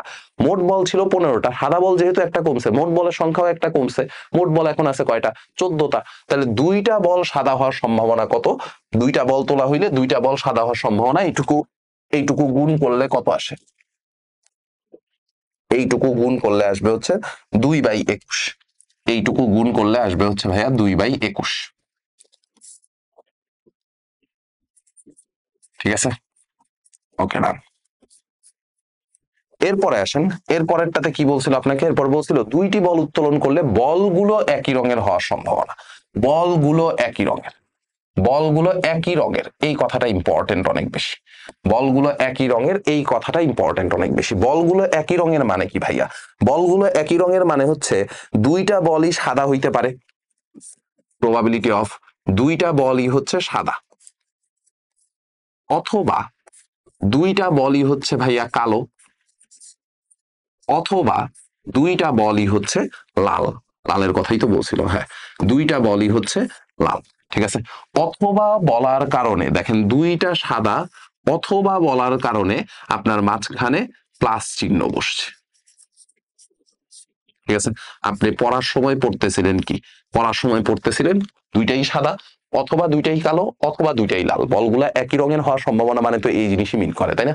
তাহলে এখন দেখেন, এখন চেক করে দেখেন যে 2টা বলই সাদা হওয়ার সম্ভাবনা, দুইটা বলই সাদা হওয়ার সম্ভাবনা, সেটা কিন্তু অলরেডি আপনি বের করে রাখছেন।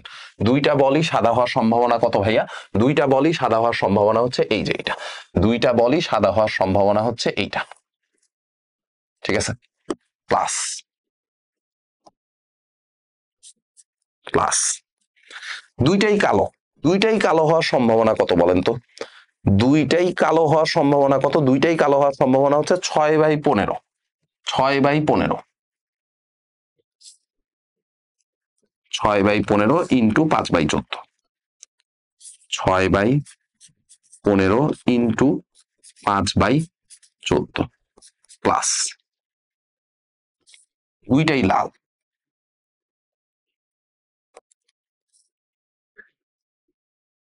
দুইটাই লাল হওয়ার সম্ভাবনা কত? দুইটাই লাল হওয়ার সম্ভাবনা হচ্ছে ভাইয়া, দুইটাই লাল হওয়ার সম্ভাবনা হচ্ছে 4/15 ইন্টু 3/14, 4/15 ইন্টু 3/14, ঠিক আছে? এবার এগুলারে সবগুলারে যোগ বিয়োগ গুণ ভাগ যা মন চায় করেন, এটা আসবে হচ্ছে 31/105, 31/105,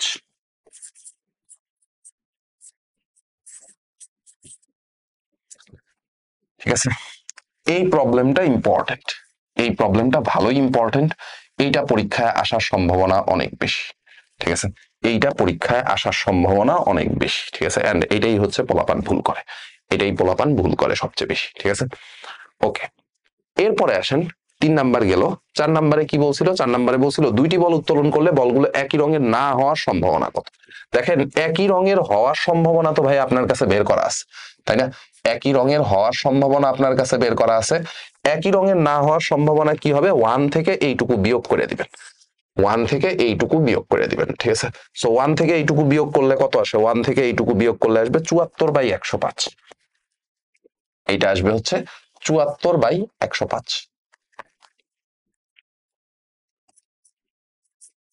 74/105, ঠিক আছে? 5 নাম্বার, প্রতিস্থাপন বা বিনিময় করে দুটি বল উত্তোলন করলে বলগুলো লাল হওয়ার সম্ভাবনা কত? এই কথাটা ইম্পর্টেন্ট।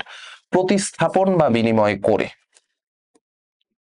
প্রতিস্থাপন বা বিনিময় করে, আচ্ছা, প্রতিস্থাপন বা বিনিময় করে মানে কি? আপনি ধরেন একটা বল উঠাইছেন, বাক্সের থেকে বের করার পরে আপনাকে যতক্ষণ বলছিল এই যে প্রতিস্থাপন না করার কথা, যতক্ষণ বলা ছিল না, প্রশ্নে যতক্ষণ বলা ছিল না যে প্রতিস্থাপন করে, ততক্ষণ কিন্তু আমি ধরছি যে বলটা বের করছি, বের করার পরে ওই বলটার বক্সে রাখি নাই, ওই বলটার থলেতে রাখি নাই, আমি ওই বলটা বের করে ফেলাই দিছি, বলটা বের করে বাইরে চেহারা দেখছি যে বলটার কালার এটা, এরপরে আমি বলটা বাইরে ফেলাই দিছি, ঠিক আছে? বাট যখন বলছে প্রতিস্থাপন করে, তখন মানে হচ্ছে ভাই আপনি বলের কালারটা দেখছেন, বলের চেহারাটা দেখছেন, দেখে ওইটা আবার থলেতে রাইখা দিচ্ছেন, তাহলে কিন্তু বলের সংখ্যা কমে নাই, বলের সংখ্যা কিন্তু কমে নাই, ঠিক আছে? তাইলে যেহেতু বলছে যে প্রতিস্থাপন করে, প্রতিস্থাপন করে, তাইলে দেখেন প্রথম বলটা কি কালার জানি হওয়ার কথা বলছিল? দুইটি বলগুলো লাল হওয়ার সম্ভাবনা, বলগুলো লাল হওয়ার সম্ভাবনা কত? তো দেখেন, লাল বলের সংখ্যা কয়টা ছিল ভাইয়া? লাল বলের সংখ্যা ছিল হচ্ছে, লাল বলের সংখ্যা ছিল হচ্ছে 4টা, তাইলে 4/15, প্রথম বলটা লাল হওয়ার সম্ভাবনা হচ্ছে ভাইয়া 4/15, দ্বিতীয় বলটাও কি লাল হওয়ার সম্ভাবনা 4/15 না? প্রথম বলটা লাল হওয়ার সম্ভাবনা হচ্ছে 4/15, যেহেতু আপনি প্রতিস্থাপন করছেন তার মানে বলটা আবারও বক্সে রাইখা দিছেন, প্রতিস্থাপন করছেন মানে বলটা বক্সে রাইখা দিছেন, তাহলে দ্বিতীয় বলটাও লাল হওয়ার সম্ভাবনা কত? 4/15, তাহলে দুইটা বলই লাল হওয়ার সম্ভাবনা কত হবে? 16/225, দুইটা বলই লাল হওয়ার সম্ভাবনা হবে 16/225, ঠিক আছে? এরপরে কি বলছে? এরপরের প্রশ্নটা আরেকটু ইন্টারেস্টিং। এরপরের প্রশ্নটা বলছে যে বলগুলো যথাক্রমে, যথাক্রমে লাল কালো সাদা, মানে এই সিকোয়েন্স মেনটেন করতে হবে, প্রথমটা লাল, দ্বিতীয়টা কালো, তারপরেরটা সাদা, 3টা বল উত্তোলন করবেন, 3টা বল উত্তোলন করবেন, প্রথম বলটা হবে হচ্ছে ভাই একটা লাল, তারপরেরটা হবে কালো, তারপরেরটা হবে সাদা, প্রথমটা লাল, তারপরেরটা কালো, তারপরেরটা সাদা। ইংলিশ ভার্সন টেনশন করার কারণে এখানে লেখা আছে if 3 balls are drawn consecutively what is the probability that they are red, black and white respectively, ঠিক আছে? প্রথমটা হইতে হবে লাল, পরেরটা কালো, তারপরেরটা সাদা। প্রতিস্থাপন করার কথা কিন্তু ভাইয়া এখানে বলে নাই, প্রতিস্থাপন করার কথা এখানে বলে নাই। সো প্রতিস্থাপন করার কথা যেহেতু প্রশ্নে বলা নাই, তাহলে আমরা ধরবো যে প্রতিস্থাপন হয়নি। প্রতিস্থাপনের কথা প্রশ্নে বলা না থাকলে আমরা ধরে নিব যে প্রতিস্থাপন হয় নাই, ঠিক আছে? তাহলে প্রতিস্থাপন না হইলে যথাক্রমে লাল, কালো এবং সাদা হওয়ার সম্ভাবনা কত হবে? আসেন লিখি। লাল, কালো এবং সাদা হওয়ার সম্ভাবনা। ঠিক আছে, এখানে কিন্তু যথাক্রমে এই কথাটা ইম্পর্টেন্ট। ওকে, তো এটা কত কত আসবে? লাল হওয়ার সম্ভাবনা হবে হচ্ছে ভাইয়া 4/15। প্রতিস্থাপন যেহেতু করা হয় নাই, তার মানে পরেরটা হবে 6/14। তারপরেরটা হবে হচ্ছে ভাইয়া 5/13। তার মানে এইটা আসবে হচ্ছে 4/91। এটা আসবে হচ্ছে 4/91।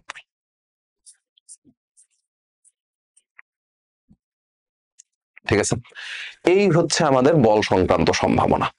এই হচ্ছে বল সংক্রান্ত সম্ভাবনা। এই টপিকটাই পরীক্ষায় সবচেয়ে বেশিবার আসে। এই টপিকটাই পরীক্ষায় সবচেয়ে বেশিবার আসে। ঠিক আছে, হোপফুলি আপনারা পারবেন। হোপফুলি আপনারা পারবেন। ঠিক আছে, আপনারা মানে এই ক্লাস করার পরে যদি না পারেন ভাই, তাহলে আর বলার কিছু নাই। ঠিক আছে, আচ্ছা, এই যে বল সংক্রান্ত আরেকটা জিনিস আপনাদের হচ্ছে করতে দেওয়া আছে। একটি থলেতে 6টি সাদা, 8টি লাল, 9টি কালো বল আছে। দৈবভাবে একটি বল তোলা হলো, বলটি সাদা অথবা কালো না হওয়ার সম্ভাবনা কত? সাদা অথবা কালো না হওয়ার সম্ভাবনা কত? তো প্রথমে আপনি সাদা অথবা কালো হওয়ার সম্ভাবনা বের করবেন, সেটাকে 1 থেকে বাদ দিয়ে দিবেন।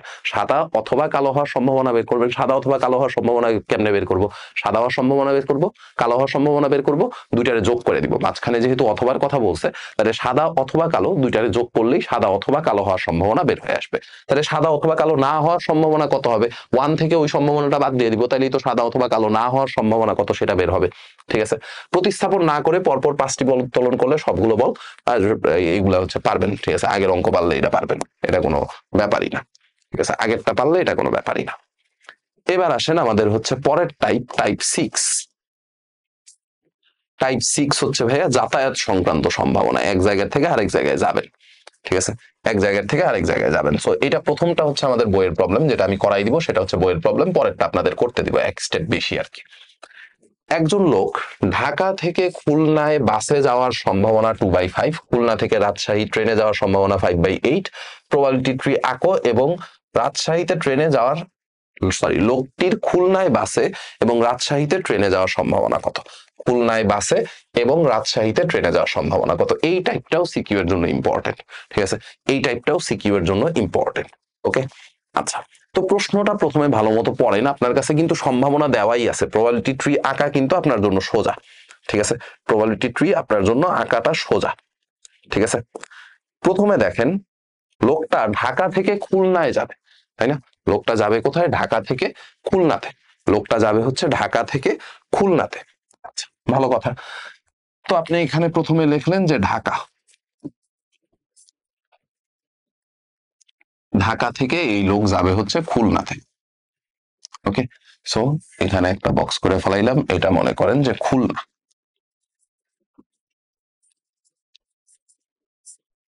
ঠিক আছে, এইটা হচ্ছে আমাদের খুলনা। লোকটা ঢাকা থেকে যাবে হচ্ছে খুলনাতে।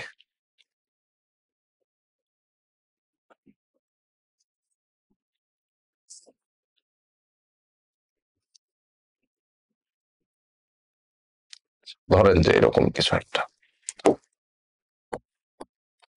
ঢাকা থেকে খুলনাতে।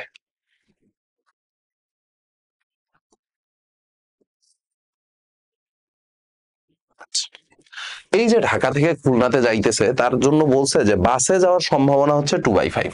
এই যে দেখেন, বাসে যাওয়ার সম্ভাবনা হচ্ছে 2/5। তাইলে বাসে যাওয়ার সম্ভাবনা মানে আমি এখানে শুধুমাত্র লিখলাম যে বাস, এইটা হচ্ছে ভাইয়া 2/5। তাইলে বাস 9 সেটার সম্ভাবনা কত হবে? বাস 9 সেটার সম্ভাবনা হবে 1 - 2/5। তার মানে আসবে হচ্ছে কত? আসবে হচ্ছে 3/5। বাসে 9 সেটা সম্ভাবনা আসবে কত? সেটা হচ্ছে 3/5। ঠিক আছে, মানে আপনি বাস ছাড়া যেমনে মন চায় যান, আপনি হাইটা যান, রিক্সায় যান, যেমনে মন চায় যান। ঠিক আছে, ঢাকা থেকে খুলনা পর্যন্ত টেসলা আছে এখন আমাদের, সো আমরা চাইলে টেসলাতেও কিন্তু ঢাকা থেকে খুলনা পর্যন্ত চলে যাইতে পারি। ঠিক আছে, আচ্ছা, এবার খুলনার থেকে সে যাবে কোথায়? খুলনা থেকে সে যাবে হচ্ছে রাজশাহী। খুলনা থেকে সে যাবে হচ্ছে এবার রাজশাহীতে। আচ্ছা, ভালো জায়গা। খুলনা থেকে এবার যাবে হচ্ছে কোথায়? খুলনা থেকে এবার যাবে হচ্ছে রাজশাহী। ঠিক আছে, খুলনা থেকে এইবার যাব হচ্ছে রাজশাহী। খুলনা থেকে রাজশাহী, খুলনা থেকে এই পজিশনেও হচ্ছে রাজশাহী,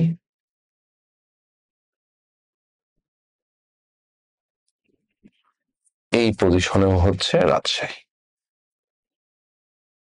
ওকে, তো দেখেন ঘটনা যেটা ঘটবে সেটা হচ্ছে খুলনা থেকে এই রাজশাহী যাবে, খুলনা থেকে রাজশাহী মনে হয় প্লেনে যাবে তাই না, রাজশাহীতে এয়ারপোর্ট আছে, শাহ মাকদুম আন্তর্জাতিক বিমানবন্দর।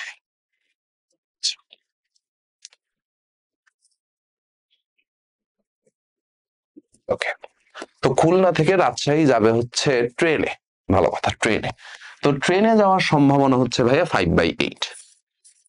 আমি এখানে লিখলাম শুধুমাত্র ট্রেন, ট্রেন হচ্ছে 5/8। তাইলে ট্রেন 9 সেটা সম্ভাবনা কত হবে বলেন? ট্রেন 9 সেটা সম্ভাবনা হবে 1 - 5/8, তার মানে আসবে হচ্ছে কত ভাইয়া? আসবে হচ্ছে 3/8। ট্রেন 9 সেটা সম্ভাবনা আসবে হচ্ছে 3/8। তাহলে ট্রেনে যাওয়ার সম্ভাবনা হচ্ছে কত? 5/8। ট্রেন 9 এইভাবে যাওয়ার সম্ভাবনা হচ্ছে কত? 3/8। এই হচ্ছে আমাদের প্রবাবিলিটি ট্রি, এই হচ্ছে টোটাল প্রবাবিলিটি ট্রি। জিনিসটা দেখতে খুবই সুন্দর লাগতেছে, সো একটু সুন্দর মতো খাতায় আঁকবেন, ঠিক আছে? খাতায় আঁকার সময় একটু সুন্দর মতো আঁকবেন। ওকে, আচ্ছা এখন দেখেন আপনার কাছে জানতে চাইছিল কি, আপনার কাছে জানতে চাইছিল হচ্ছে যে লোকটির খুলনায় বাসে এবং রাজশাহীতে ট্রেনে যাওয়ার সম্ভাবনা। লোকটির খুলনায় বাসে এবং রাজশাহীতে ট্রেনে। আচ্ছা ভালো কথা, তাহলে দেখেন খুলনায় যাবে বাসে, খুলনায় যাবে বাসে, খুলনায় যাবে বাসে, খুলনা থেকে রাজশাহীতে যাবে হচ্ছে ট্রেনে। খুলনায় বাসে এবং খুলনা থেকে রাজশাহীতে যাবে হচ্ছে ট্রেনে। খুলনায় বাসে এবং খুলনা থেকে রাজশাহী যাবে হচ্ছে ট্রেনে। তো দুইটা সম্ভাবনাই তো আমার কাছে দেওয়া আছে, যদিও এটা ট্রেন 9 দিলে ভালো হইতো। আচ্ছা যাই হোক, ডিসি দিছি, ঠিক আছে, যেই প্রশ্ন আছে। তাহলে লিখবেন সুতরাং সম্ভাবনা,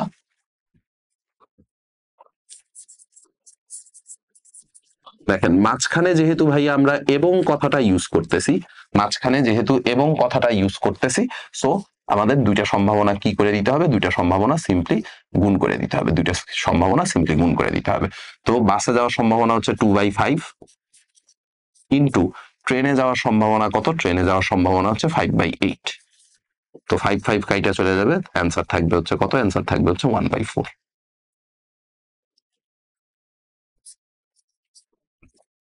ঠিক আছে, অ্যান্সার থাকবে হচ্ছে 1/4।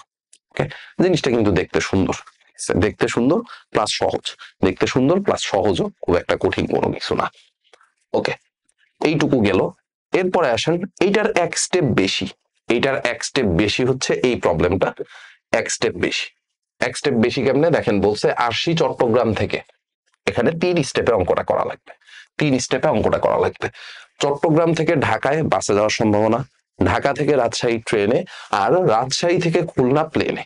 ঠিক আছে, আগের বার আমাদের জাস্ট 2 জায়গায় যাওয়া লাগছিল, 2 জায়গায়, ঢাকা থেকে খুলনা, খুলনা থেকে রাজশাহী। এবার এইটার নিচে আরো একটা করে ব্রাঞ্চ অ্যাড হয়ে যাবে, এটার নিচে আরো একটা করে ব্রাঞ্চ অ্যাড হয়ে যাবে। মানে প্রশ্ন কিন্তু কাইন্ড অফ সিমিলার, প্রশ্ন কাইন্ড অফ সিমিলার, আপনি সেম ওয়েতেই হচ্ছে প্রবলেমটা সলভ করবেন। ঠিক আছে, সেম ওয়েতেই প্রবলেমটা সলভ করবেন। এটা আমি আর করে দিতেছি না, যে এখানে ইংলিশ ভার্সনে দেওয়া আছে। আর she has a probability of 2/5 to go from Chittagong to Dhaka by bus, a probability of 5/8 to go from Dhaka to Rajshahi by train, and a probability of 3/10 to go from Rajshahi to Khulna by plane. Probability 3 আর হচ্ছে find the probability that Arshi goes not by bus from Chittagong to Dhaka, by train from Dhaka to Rajshahi, and by plane from Rajshahi to Khulna. Probability 3 দেখা just আইকা ফেলাবেন, মানে সম্ভাবনাটুকু গুণ করে দিবেন। আচ্ছা, এইবার আসেন মিশ্রিত সমস্যা। এই মিশ্রিত সমস্যাগুলো না করলেও হয়, তারপরেও এটা হচ্ছে আপনাদের কনফিডেন্স বুস্ট আপের জন্য। ঠিক আছে, যে বাই এনি চান্স যদি হচ্ছে মানে প্রশ্নে এরকম উল্টাপাল্টা প্রশ্ন দিয়ে বসে, তাইলে যেন আমরা এই প্রবলেমগুলো সলভ করে আসতে পারি। টাইপ 7, এটা হচ্ছে মিশ্রিত সমস্যা। ঠিক আছে, দেখেন কি বলছে। রনি ভাই 2টা প্রতিষ্ঠানে চাকরির ইন্টারভিউ দিছে। ঠিক আছে, মানুষটার আসলে বয়স হয়ে যাইতেছে, তো ভাই এখন ভাবছে যে আপনাদের পড়ানো ছেড়ে দিয়ে এখন হচ্ছে চাকরি বাকরি করবে। ঠিক আছে, তো এতদিন তো হচ্ছে সপ্তাহে প্রত্যেক দিনই পড়াইতেছে, তো ভাই হচ্ছে পড়ানো বাদ দিয়ে এখন চাকরির জন্য ইন্টারভিউ দিতেছে। 2টা প্রতিষ্ঠানে চাকরি ইন্টারভিউ দিল। প্রথমটিতে একটি মাত্র পদের জন্য সে সহ মোট 3 জন, মানে রনি ভাই সহ টোটাল 3 জন হচ্ছে অ্যাপ্লাই করছে, এবং দ্বিতীয়টিতে একটি মাত্র পদের জন্য সে সহ মোট 4 জন। প্রত্যেকের যোগ্যতা সমান এবং চাকরি না পাওয়ার সম্ভাবনা সমান। ধরেন যে প্রত্যেকেই সেম ভার্সিটি থেকে পড়ছে, প্রত্যেকেই হচ্ছে ইঞ্জিনিয়ারিং কমপ্লিট করে আসছে, প্রত্যেকেরই যোগ্যতা সেম, মানে চাকরি পাইলে সেম, মানে সবারই চাকরি পাওয়ার সম্ভাবনা যা, চাকরি না পাওয়ার সম্ভাবনাও তা। মানে এখানে কোনো লিঙ্ক লবিং হইতেছে না, এখানে একেবারে ফেয়ার সিলেকশন হইতেছে, ফেয়ার সিলেকশন হইতেছে, এটা বলে দেওয়া আছে। তারপরে বলছে যে ফজরের সময় রনি ভাই স্বপ্নে দেখলো সে 2টি প্রতিষ্ঠানেই চাকরি পেয়েছে। ঠিক আছে, রনি ভাইয়ের স্বপ্ন সত্যি হওয়ার সম্ভাবনা কত? রনি ভাইয়ের স্বপ্ন সত্যি হওয়ার সম্ভাবনা কত? তো এই প্রবলেমটা আপনারা একটু ভিডিওটা পজ করে ভাবেন, যদি পারেন তাহলে তো খুবই ভালো, না পারলে আমি সলভ করে দিচ্ছি। ঠিক আছে, এটা একটু ভিডিওটা পজ করে ভাবেন, পারলে খুবই ভালো, না পারলে আমি সলভ করে দিচ্ছি।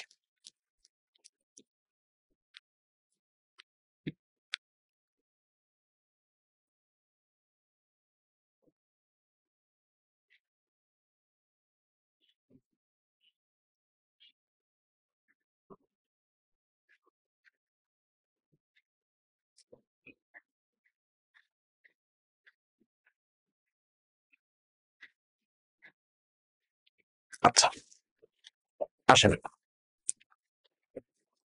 সো এটা কেমনে কি সলভ করব? খুবই সোজা ভাই। প্রথম প্রতিষ্ঠানে দেখেন, আচ্ছা, একটা লক করে নেই। প্রথম প্রতিষ্ঠানে চাকরি পাওয়ার সম্ভাবনা, প্রথম প্রতিষ্ঠানে চাকরি পাওয়ার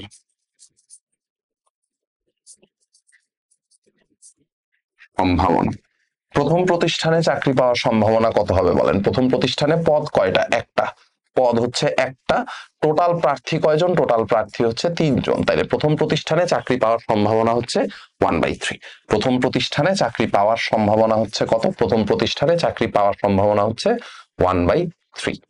ওকে, আচ্ছা, ভালো কথা। এবার বলেন দ্বিতীয় প্রতিষ্ঠানে, দ্বিতীয় প্রতিষ্ঠানে সে সহ মোট কয়জন ইন্টারভিউ দিছে? সে সহ মোট 4 জন। সে সহ মোট 4 জন। তাহলে দ্বিতীয় প্রতিষ্ঠানের ক্যান্ডিডেট কত? দ্বিতীয় প্রতিষ্ঠানের ক্যান্ডিডেট হচ্ছে 4 জন। আর প্রথমটাতে মোট কয়জন? প্রথমটাতে মোট হচ্ছে 3 জন। প্রথমটাতে মোট হচ্ছে 3 জন। ঠিক আছে, তাহলে লেখেন দ্বিতীয় প্রতিষ্ঠানে চাকরি পাওয়ার সম্ভাবনা,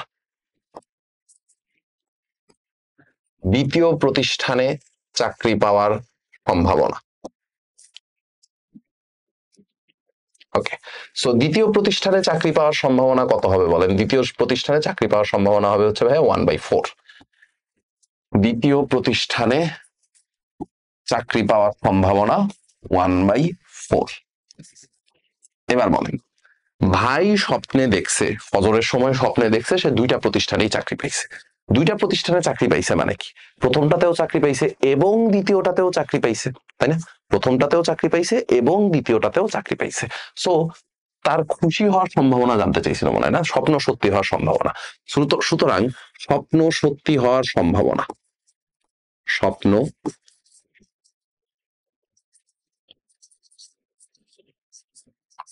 সত্যি হওয়ার সম্ভাবনা, এটা কত হবে ভাইয়া? এটা হবে এদের 2 জনের গুণফল, কারণ মাঝখানে এবং কথাটা আসতেছে। 2টাতেই চাকরি পাওয়া মানে কি? প্রথমটাতেও চাকরি পাইছে এবং দ্বিতীয়টাতেও চাকরি পাইছে। 2টাতেই চাকরি পাইছে মানে হচ্ছে প্রথমটাতেও চাকরি পাইছে এবং দ্বিতীয়টাতেও চাকরি পাইছে। তাইলে এই 2টাকে গুণ করে দিতে হবে। সো 2টাকে যদি গুণ করে দেন তাহলে আপনার অ্যান্সার কত আসবে? অ্যান্সার আসবে হচ্ছে 1/12।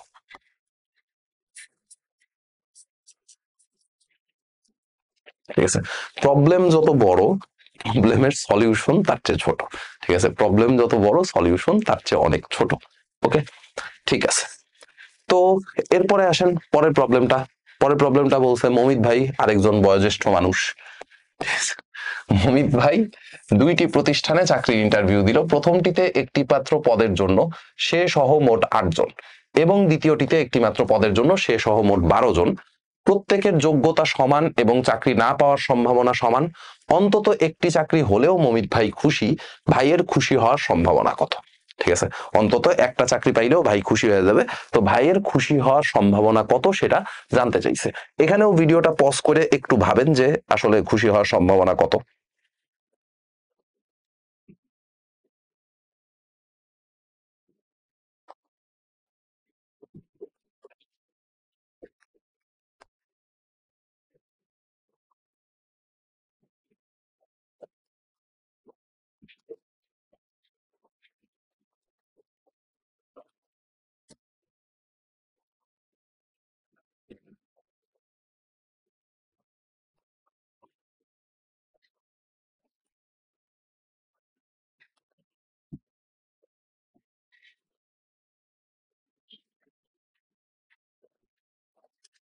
আচ্ছা,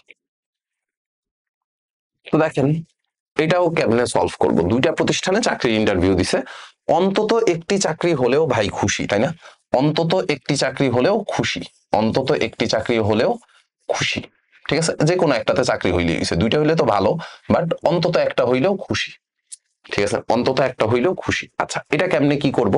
আসেন আমরা একটা কাজ করি, লিখি প্রথম প্রতিষ্ঠানে চাকরি না পাওয়ার সম্ভাবনা। প্রথম প্রতিষ্ঠানে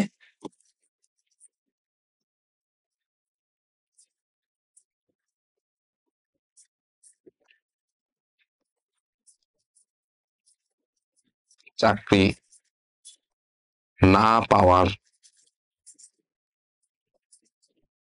সম্ভাবনা।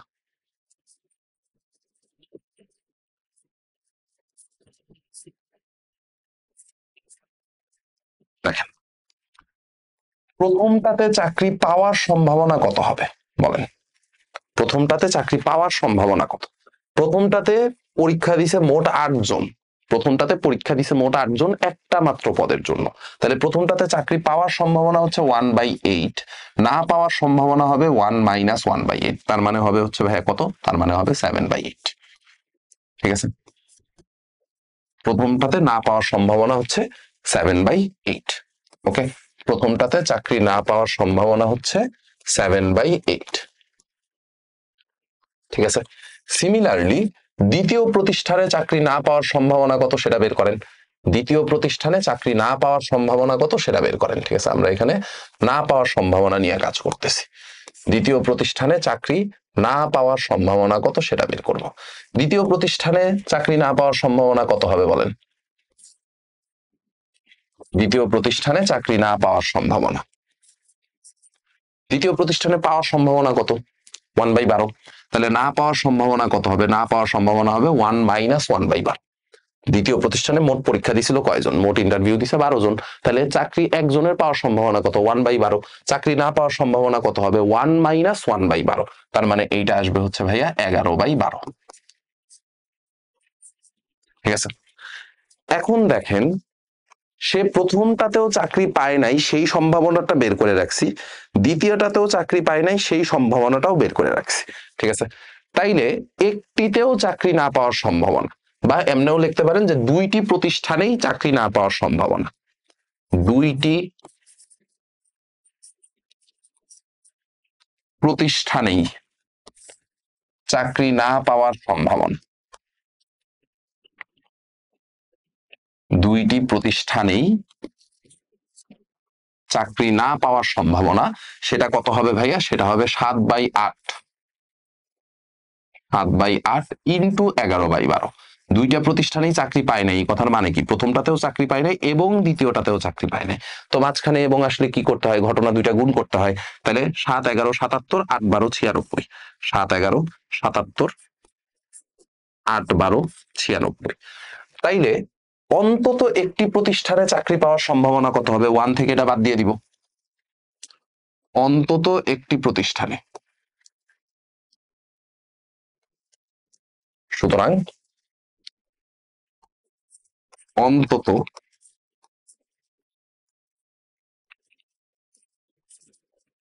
একটি প্রতিষ্ঠানে চাকরি পাওয়ার সম্ভাবনা, অন্তত একটি প্রতিষ্ঠানে চাকরি পাওয়ার সম্ভাবনা,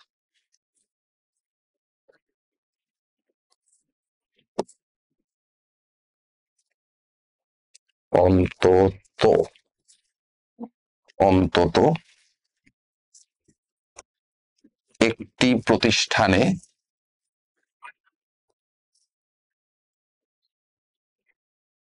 চাকরি পাওয়ার সম্ভাবনা, সেটা কত হবে ভাইয়া বলেন? সেটা হবে 1 এর থেকে চাকরি না পাওয়ার সম্ভাবনা বাদ দিয়ে দিবেন। 1 এর থেকে চাকরি না পাওয়ার সম্ভাবনা বাদ দিয়ে দিবেন। চাকরি না পাওয়ার সম্ভাবনা কত ছিল? 77/96। তাহলে 1 - 77/96। সো 1 - 77/96 করলে কত আসবে? 1 - 77/96 করলে আসবে হচ্ছে 19/96। 19/96,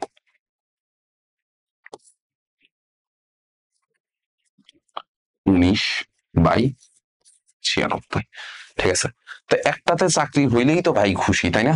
একটাতে চাকরি হইলেই ভাই খুশি, তাহলে তার খুশি হওয়ার সম্ভাবনা কত? তার খুশি হওয়ার সম্ভাবনা হচ্ছে 19/96। ঠিক আছে, তার খুশি হওয়ার সম্ভাবনা হচ্ছে 19/96। হ্যাঁ, প্রশ্নগুলা যতটা বড়, প্রবলেম গুলা কিন্তু ততটাই ছোট। ঠিক আছে, আপনি একটু ঠান্ডা মাথায় চিন্তা করলেই বুঝবেন, একটু ঠান্ডা মাথায় চিন্তা করলেই বুঝবেন। ঠিক আছে, আচ্ছা আচ্ছা, পরের প্রবলেমটা হচ্ছে এটা। পরের প্রবলেমটা হচ্ছে মমিত, রনি, এলাহি বন্দুক নিয়ে মশা মারতে বের হলো। একটি মশা দেখে তিনজন একত্রে গুলি চালায়। এটা হচ্ছে ওই যে মশা মারতে কামান দাগানো এই টাইপের আর কি। একটি মশা দেখে তিনজন একত্রে গুলি চালায়। প্রথম জনের গুলিতে 1/5, দ্বিতীয় জনের গুলিতে 1/6, তৃতীয় জনের গুলিতে 1/4টি মশা মরার সম্ভাবনা রয়েছে। এই কথাটার মানে কি? এই কথাটা বলার মানে হচ্ছে, এই কথাটার মানে হচ্ছে রনি ভাই যদি 5টা গুলি চালায়, এর মধ্যে একটা গুলিতে মশা মরে। ঠিক আছে, গুলিতে প্রথম জনের গুলিতে 1/5 সম্ভাবনা আছে, মানে হচ্ছে ভাই যদি 5টা গুলি চালায় একটা মশা মরবে। মমিত ভাইয়ের টার্গেট আর একটু খারাপ, সরি, মমিত ভাই 5টা গুলি চালাইলে একটা মশা মরে। রনি ভাইয়ের টার্গেট আর একটু খারাপ, সে 6টা গুলি চালাইলে একটা মশা মরে। 6টা গুলি চালাইলে, ইউজুয়ালি এভারেজে 6টা গুলি চালাইলে একটা মশা মরে। আমার টার্গেট কিছুটা ভালো আছে। তৃতীয় জন মানে আমার হচ্ছে 4টা গুলি চালাইলে একটা মশা মরে। যে কোনো একজনের গুলি লাগলেই মশাটি মরবে, যে কোনো একজনের গুলি লাগলেই মশাটা মরবে। তো মশাটি মরার সম্ভাবনা কত? মশাটি মরার সম্ভাবনা কত? এইটাও নিজেরা একটু ভাবেন, এইটাও নিজেরা একটু ভাবেন।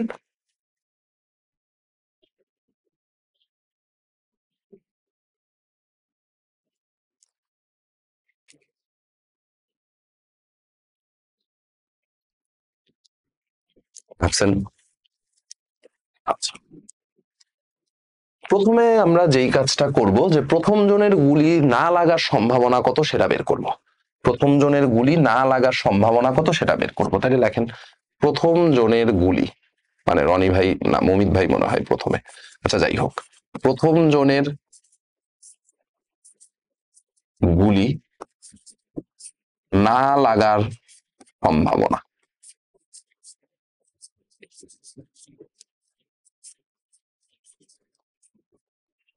প্রথম জনের গুলি না লাগার সম্ভাবনা কত হবে বলেন? 1 - 1/5, তাই না? 1 - 1/5 গুলি লাগার সম্ভাবনা হচ্ছে, গুলি লাগার সম্ভাবনা হচ্ছে 1/5। তাহলে গুলি না লাগার সম্ভাবনা কত হবে? গুলি না লাগার সম্ভাবনা হবে হচ্ছে 1 - 1/5, তার মানে হবে হচ্ছে 4/5। ঠিক আছে, এটা হচ্ছে 4/5। ঠিক আছে, সিমিলারলি দ্বিতীয় জনের গুলি না লাগার সম্ভাবনা কত সেটা বের করেন। প্রথম জনের গুলি না লাগার সম্ভাবনা বের করছেন, দ্বিতীয় জনের গুলি না লাগার সম্ভাবনা কত সেটাও বের করেন। দ্বিতীয় জনের গুলি না লাগার সম্ভাবনা, তৃতীয় জনের গুলিও না লাগার সম্ভাবনা। ওকে, তো দ্বিতীয় জন, তৃতীয় জন,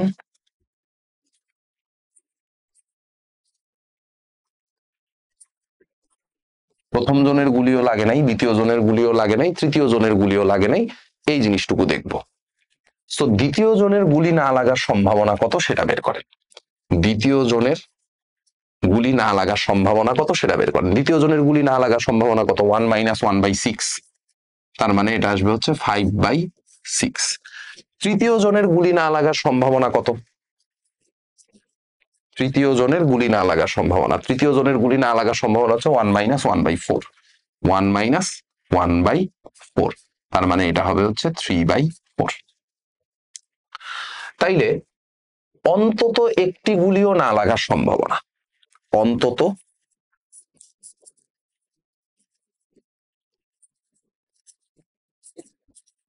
একটি গুলিও না লাগার সম্ভাবনা। ঠিক আছে, এই কথাটার মানে কি? এই কথাটার মানে হচ্ছে ভাই প্রথম জনেরটাও লাগে নাই, দ্বিতীয় জনেরটাও লাগে নাই, তৃতীয় জনেরটাও লাগে নাই, তাই না? তাহলে মাঝখানে এবং কথাটা আসতেছে, মাঝখানে হচ্ছে এবং কথাটা আসতেছে। সো এই তিনটা সম্ভাবনা গুণ করে দিব। প্রথম জনেরটা লাগে নাই, এবং দ্বিতীয় জনেরটা লাগে নাই, এবং তৃতীয় জনেরটা লাগে নাই।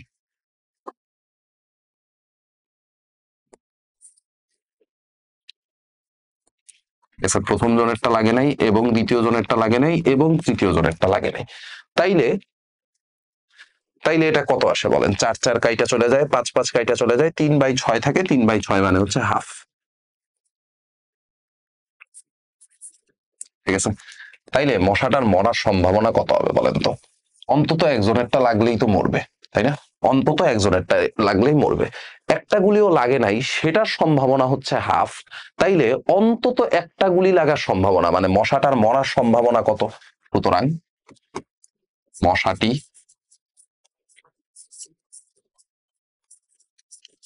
মরার সম্ভাবনা এইটা হচ্ছে ভাইয়া 1 মাইনাস হাফ, তার মানে হচ্ছে হাফ। 50-50 পসিবিলিটি আছে যে আজকে বাইচা ফিরা বউ বাচ্চার কাছে যাইতে পারবে, এটার পসিবিলিটি হচ্ছে 50-50 যদি কপাল ভালো থাকে আর কি। ঠিক আছে? তো এই হচ্ছে আমাদের সম্ভাবনার একেবারে টোটাল 50টা স্লাইড। এই 50টা স্লাইডের বাইরে আসলে আর কিছুই আসবে না ইনশাল্লাহ। এই 50টা স্লাইডের বাইরে আর কিছুই আসবে না। আপনার কাজ হচ্ছে পরীক্ষার আগ পর্যন্ত এই খাতাটা প্রপারলি পড়ে যাওয়া। পরীক্ষার আগ পর্যন্ত এই খাতাটা প্রপারলি পড়ে যাওয়া, এইটুকুই হচ্ছে আপনার কাজ, এর বাইরে আর কোনো কাজ নাই। ওকে, সো দেখা হবে ইনশাল্লাহ পরবর্তী ভিডিওতে। ধন্যবাদ সবাইকে।